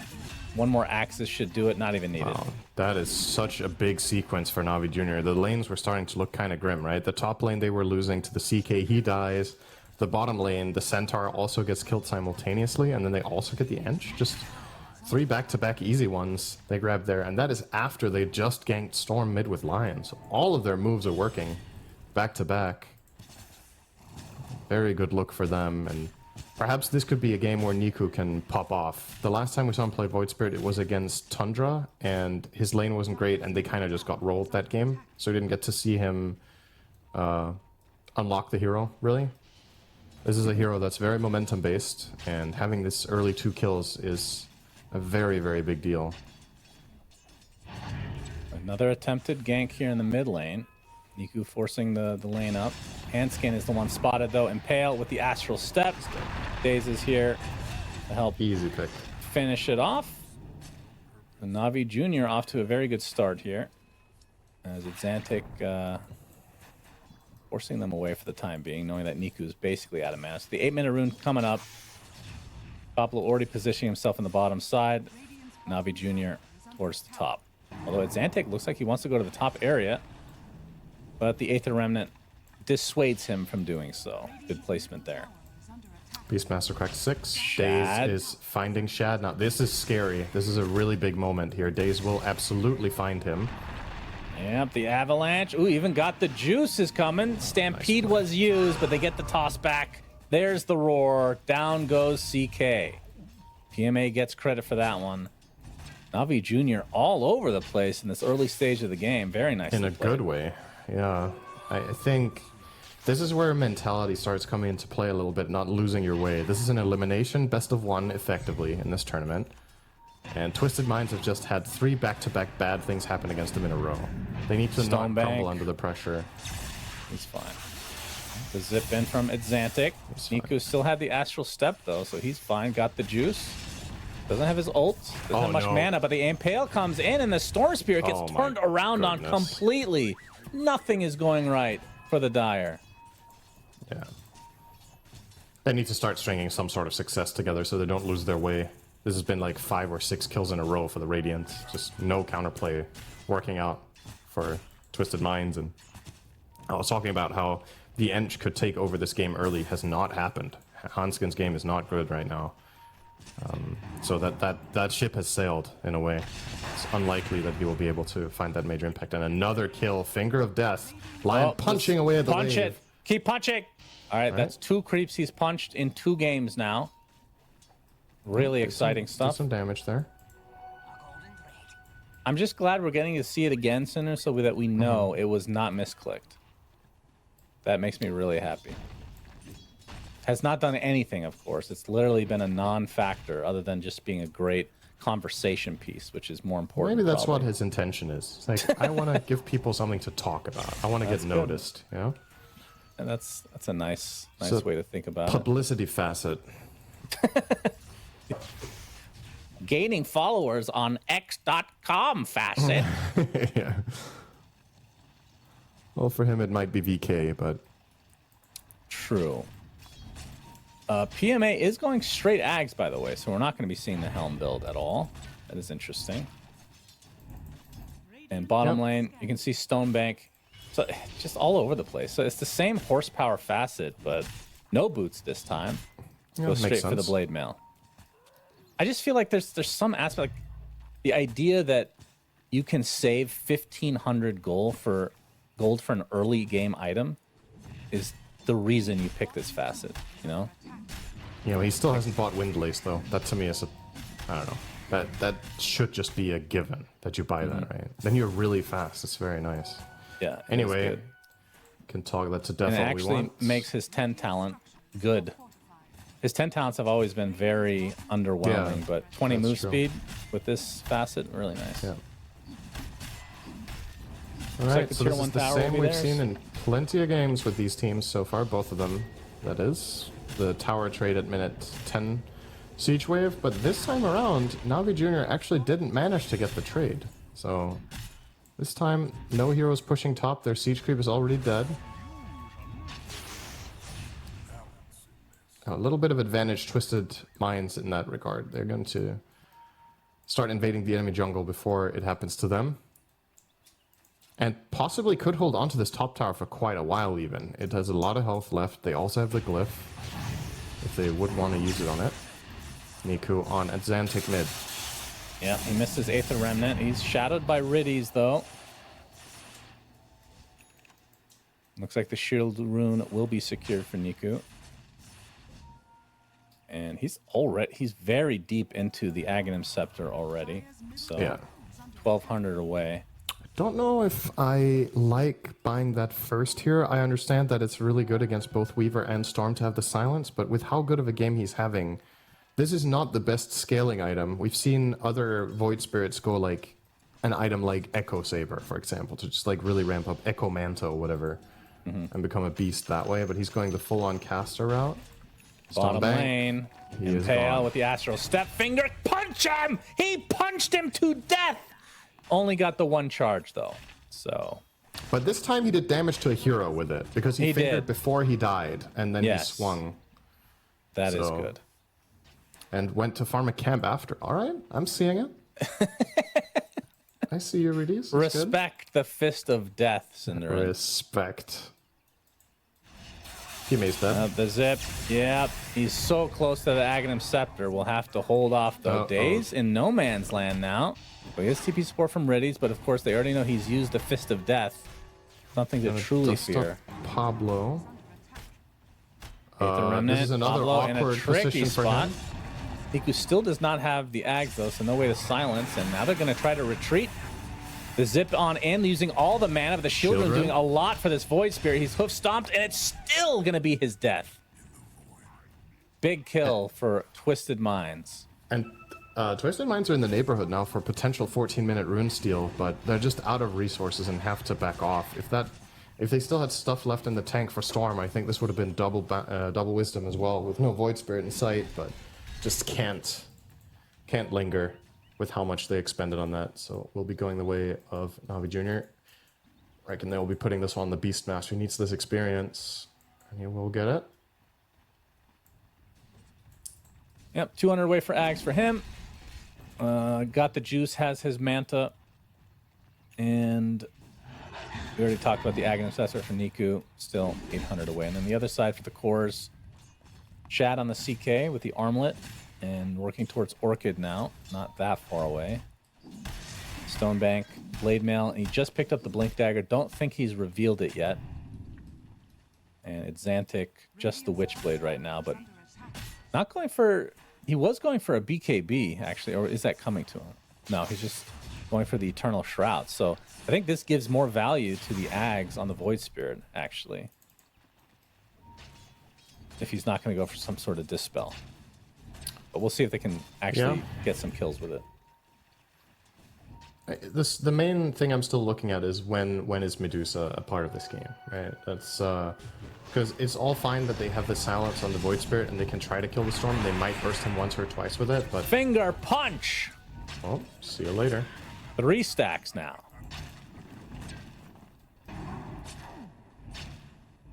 That Lion is fearsome. Okay, PMA's got his Ag, so he has the Drums of Slom. What are your thoughts on this Ags in terms of strength level? It's very good. Not the reason it's very interesting in this game as well is if he's fighting into a Chaos Knight that has the illusions running, if he is not the target and gets burst himself, he will do a ton of damage in the fight to illusions and just have a lot of staying power. And even if he is the target, if there's something protecting him, any sort of defensive item from Lion or from Tiny, which I guess is not the case yet, they both bought Dagger as their first item. If they can keep him alive, it can kind of become this classic thing that we've seen from, oh, hang on, Pablo. He's in the wrong neighborhood. He is showing very off that dead. Ags for the Void Spirit now. They have the lockdown. Easy pick off. That's going to be harder for him to itemize for that as well. True. The Beast against CK is a little bit similar to, if you remember some clips with Beast against PL, just not being able to die, right? Mm-hmm.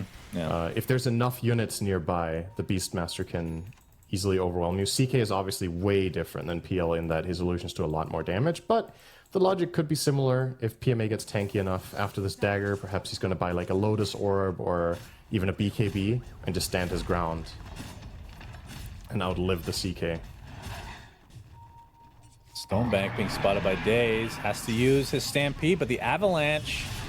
Okay, he's actually going to get some backup via the Sorcerer, but the Impale onto 2. No Finger of Death. So no Fist Punch this time. Silence applied to the Storm Spirit. Niku needs to finish the job. And he will. The Blood Grenade actually gets the kill. That is a sight for sore eyes at this stage of the game. And it was the worst part about this. I think that was actually necessary, it was needed. too. Yeah, it was. It was. He was so close to being able to jump. They used everything they had in the tank, and then the Blood Grenade comes out. Love seeing a kill with that minute 17. That's a rare one. Got the juice in the triangle now for the enemy. Radius is compromised. For some D wards. They get the Hex onto Weaver. That's a higher value kill, the Finger of Death. And that is the death of the Weaver. And now 2 more heroes for Twisted Minds need to try to back away. Stonebanks with that Blade Mail is just not going to be enough to survive. Enchantress still staying alive, though. As Xantic attempted to go on Niku, but they just don't have enough in the tank right now. So 3 for nothing as Navi Jr. get kills. They take over the enemy triangle, at least for the time being. Yeah, that's a great first showing from Medusa in a fight. Just really taking advantage of the fact that she's such a hard target for Twisted Minds to even consider going on to begin with, but when they get the information, when she moves in, and they feel comfortable in that position, they can just stand their ground and get multiple kills off of it. So, interesting. She almost has butter already. This is a very early timing. Yeah, she has Talisman of, she has Talisman Evasion in her backpack, which is really triggering me. Yeah, I think that Talisman's probably better than a branch. Oh, there we go. Oh, there we go. But what do you think of the Orb of Destruction, by the way? Sorry? Yeah. Oh, top lane. Storm Spirit ganked and destroyed. This Aghanim Yes. Scepter has really worked out in conjunction with the blink on Riddies. He has one galvanized stack. Is under attack. One. That's Yeah. bad. Not great. That is very ungreat. What do I think about the Orb of Destruction on Dusa? Yeah. It's good, right? You get the slow, you get armor reduction. It's a way for her to be able to stick on her target. Dusa benefits a lot less from some of the other neutral items as well than other heroes do, I would say, because of the way Mana Shield works. So this one is quite good on her. And this is a free Roche. There is absolutely no way Twisted Minds even think about this without their Storm. So Navi Does Jr. in a Niku take very this or commanding position. Medusa? I would like to see it on Niku personally, but they will put it on Dusa. I don't really think this is necessary right now to have on the Dusa. I think rather put on Void Sprint, play over aggressive would be nice, Yeah. but maybe they're going to siege with this, at least some tier 2s. They're drawing the line, or, well, that's a curved line, but you know what I mean. To hit bottom. Radiant's courier has been Twisted Minds on the retreat, down 4K. Remember, this is an elimination match attack. for TI13. There's that butterfly preparing for Scotty next. Tasty treat. They don't have good tools for dealing with this Dusa. They just really don't. The way they beat this hero was mainly, in my opinion, 10 to 15 minutes ago through Ench and the Weaver, but just did not happen at all. Got the Juices having a totally free game. The core-to-core matchups he has here are great. The Storm can't really burn through your mana pool easily, and against the CK, if you get your ult off, you're good to go. So I think Navi Jr. in a very commanding position here, and based on the previous 2 games we've seen, this should be the type of game that they win against Twisted Minds. You never know. Let's be honest. No, of course not. It's not like the game is over, by no means, but an advantage is an advantage, right? And let's see what they're going to do with it. Still 3 minutes It's not on the like you Aegis. can even go for... Like, this is a support Weaver, so it's not like you can get Diffusal or anything like that. No, they don't have good Diffusal heroes, which is a big part of the Dusa pick as well. Weaver gets a talent on 15 with 20 mana break, Probably not good enough. but that's not reliable because Pablo is being eaten alive every fight. He can't go and hit the Medusa. Oh boy! Oh my goodness! reaction. Lots of blinks, and now he's the come back there, retreat like, uh-oh. stampede. Oh shit! Get out of here! Yep. Yeah, that's unfortunate for Twisted Minds. Really looking for something, but yep, the Enchantress, Mr. Hantskin, does drop. And Xantic has to run away. Yeah, got the Pablo juice not is- too far away from the Eye of Scotty, so he is really taking the farm to Yeah. another level right now. I wonder what Pablo's mindset is here. So he's not buying a defensive item at all. He's going Ags.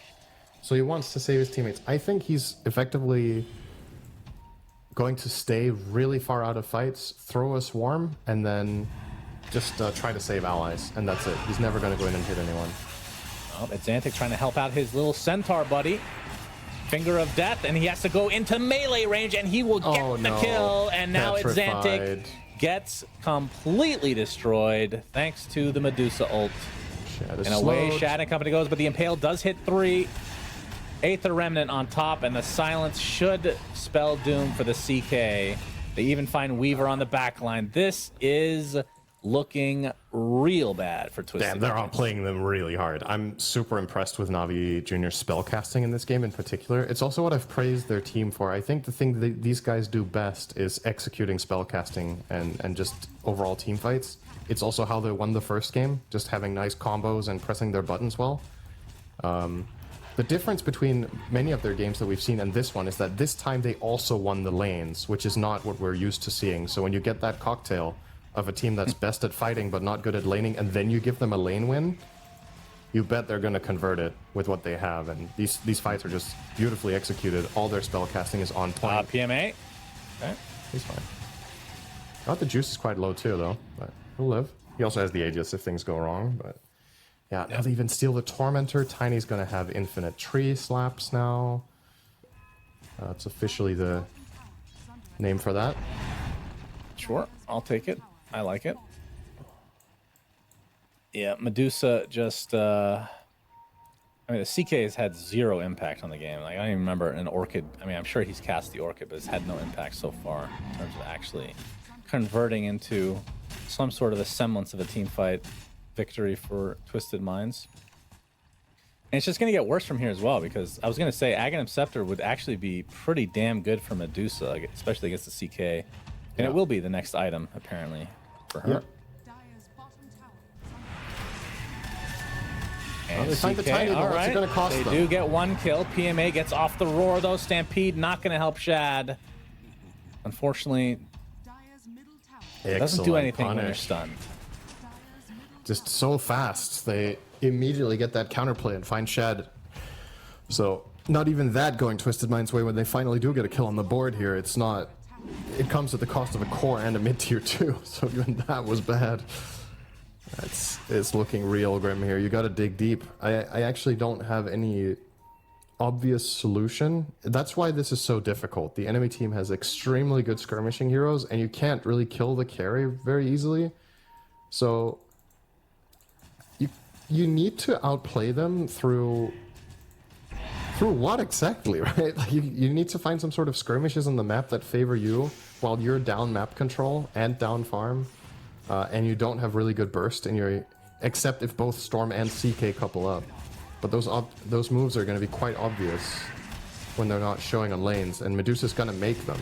She's going to keep Manta split pushing and dragging their attention. She switched, by the way, not going for the Ags after all. Oh, okay. Will Raw be damage. dataless. I mean, she might get the eggs for free eventually. That's obviously far down the line, and probably way further down the line than they're planning this game to extend to. So I guess he just wants damage and then end the game with next Aegis, potentially. That fight is going to be so hard for Twisted Minds. And it is coming. I don't see them getting Roche. They need to really pull one out of the bag to get Roche. They have a terrible Roche fighting team as well. Really Yeah. bad. Even if they were even. Like, having to worry about Stone Gaze. That's the big spell to worry about for the CK specifically. Ags is almost there for Pablo, though. This camp will give it to him. So the time lapse will be able to be cast on allies. Doesn't even bother finishing the last one. We'll TP back and we'll have to heal up. And we'll see what kind of impact this Ags will have. Yeah. That is one way Twisted Minds can find a way back, is a really strong bait where they offer up the storm and tons of spells get thrown on him. He gets time lapsed and then they turn. So this item is going to have one moment now where it could make something big happen. But they need to set this up specifically so that happens, and they really need to be cognizant of where Navi are for that to work. The good news for them is they can kind of predict that Navi will absolutely want to go for the next Roche and where it's going to be, so they can try to make their bait move there. But for that to work, they need to not die on the other side of the map. Stonebank will live. Yeah, he's pretty low. Oh, Impale. And the What? finger on top as well. Stonebank will die to a hawk. It looks like more like a did his pterodactyl TP get here. cancelled by the hawk? I guess so. And now Storm Spirit. Oh, the time lapse is there, but he has no very little mana. Oh, he's in a little juicy area here, but they will get vision eventually. More mana drain to come. Actually, does have a bit of mana to try to get away, but They have so Yeah. many stuns. it's just too much. Yeah. Back to what you talked about with that Xantic, I think it was a really good point. Was Eternal Shroud going to be the item? Because it's like it's a balancing thing where it is so good when you can go in on Storm and tank damage, live, and then reset the fight and fight again. But I think this game is just overwhelming how much stuff there is, that the Shroud is actually not protecting you. So it's easy to say afterwards, but maybe this was a BKB game. He is getting it next, but probably too little too late, right? They've lost so much ground while he's had this. Pablo's dead on the side, trying to farm and steal the Wisdom Rune. Did he get the By rune? the He way, did get the rune. I wasn't paying attention to that last fight, but I'm pretty sure Riddy's got a ton of stacks of finger, Cinderin. He has 9. Am I right? Shit. Like that. This that facet's ballooned, amazing. That ballooned really fast. He did not have close to 9 in the last fight, I'm pretty sure. He's 7-2-10. He's having a really good game on a 5 line. This is facet's very rare. amazing. Try it at home. Yeah, guess so. All right, so 15K lead for Navi Jr. Roche will be up in about a minute, and that's probably what they're waiting for. Stonebank Although is they'll dead take a centaur again. on their way. Why not at this stage of the game? 28-7. Well, it's 30 minutes, Shannon, so you know how this series goes. True. We got 3 minutes left. The game is about to end. That's just Twisted Minds might still win the game though in that 3 minutes. Yes, of course. is I'm possible. not calling a winner. I'm just calling the game is over in 5 minutes. So Okay, gotcha. let's see. I would give Twisted Minds a grand old 1% chance of being the victors, but you never know. Even 1%, it happens 1% of the time. It does. That's factually correct. Yep. All right, that's one. They're gonna lane. ignore the On to melee, the next. so They'll they let get the creeps this take care of tower. business. Well, they want to definitely get the tower before the melee Rax is killed, and they will. Very nice. So it'll be 2 sets. Twisted As Minds, you're losing your base. Just a little Yeah. heads up here. Centaur is up You're- now. CK's gonna pop his ult. Do they have a way to initiate?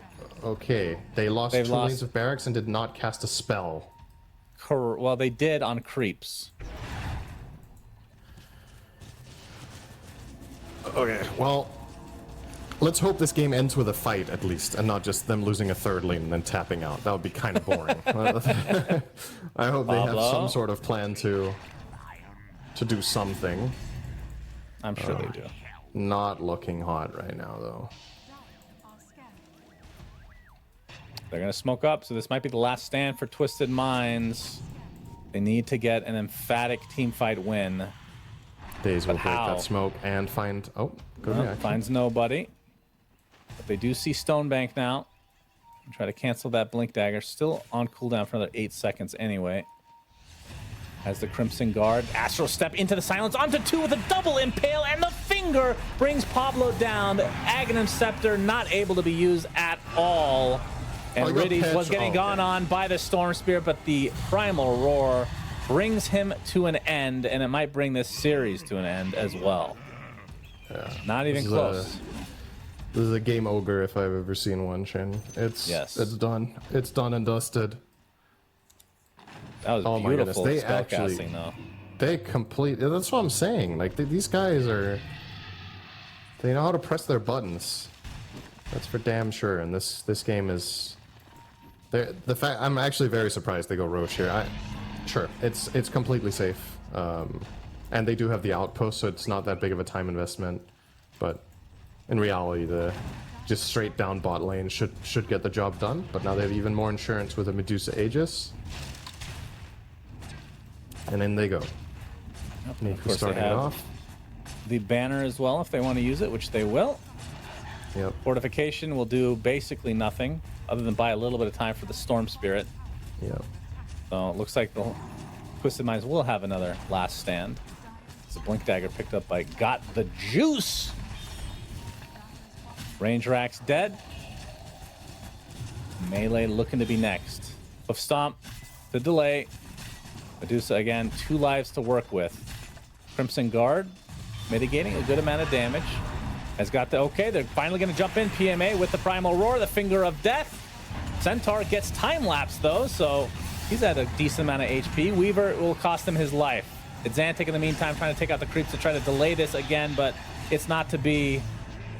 It is Mega Creeps. Buyback onto the Ench. But what more can you possibly do? They get the Tiny and Lion, surprisingly enough, but Ultra Kill forgot the juice, as GGs are called. A good attempt here from Twisted Minds, but it just was not enough. Yeah, I think after seeing this full series, Navi Jr. just playing better overall, right? Like they were just in the first game they were behind, but did a great comeback team fight, and in this game it wasn't even remotely close. Just completely owned them.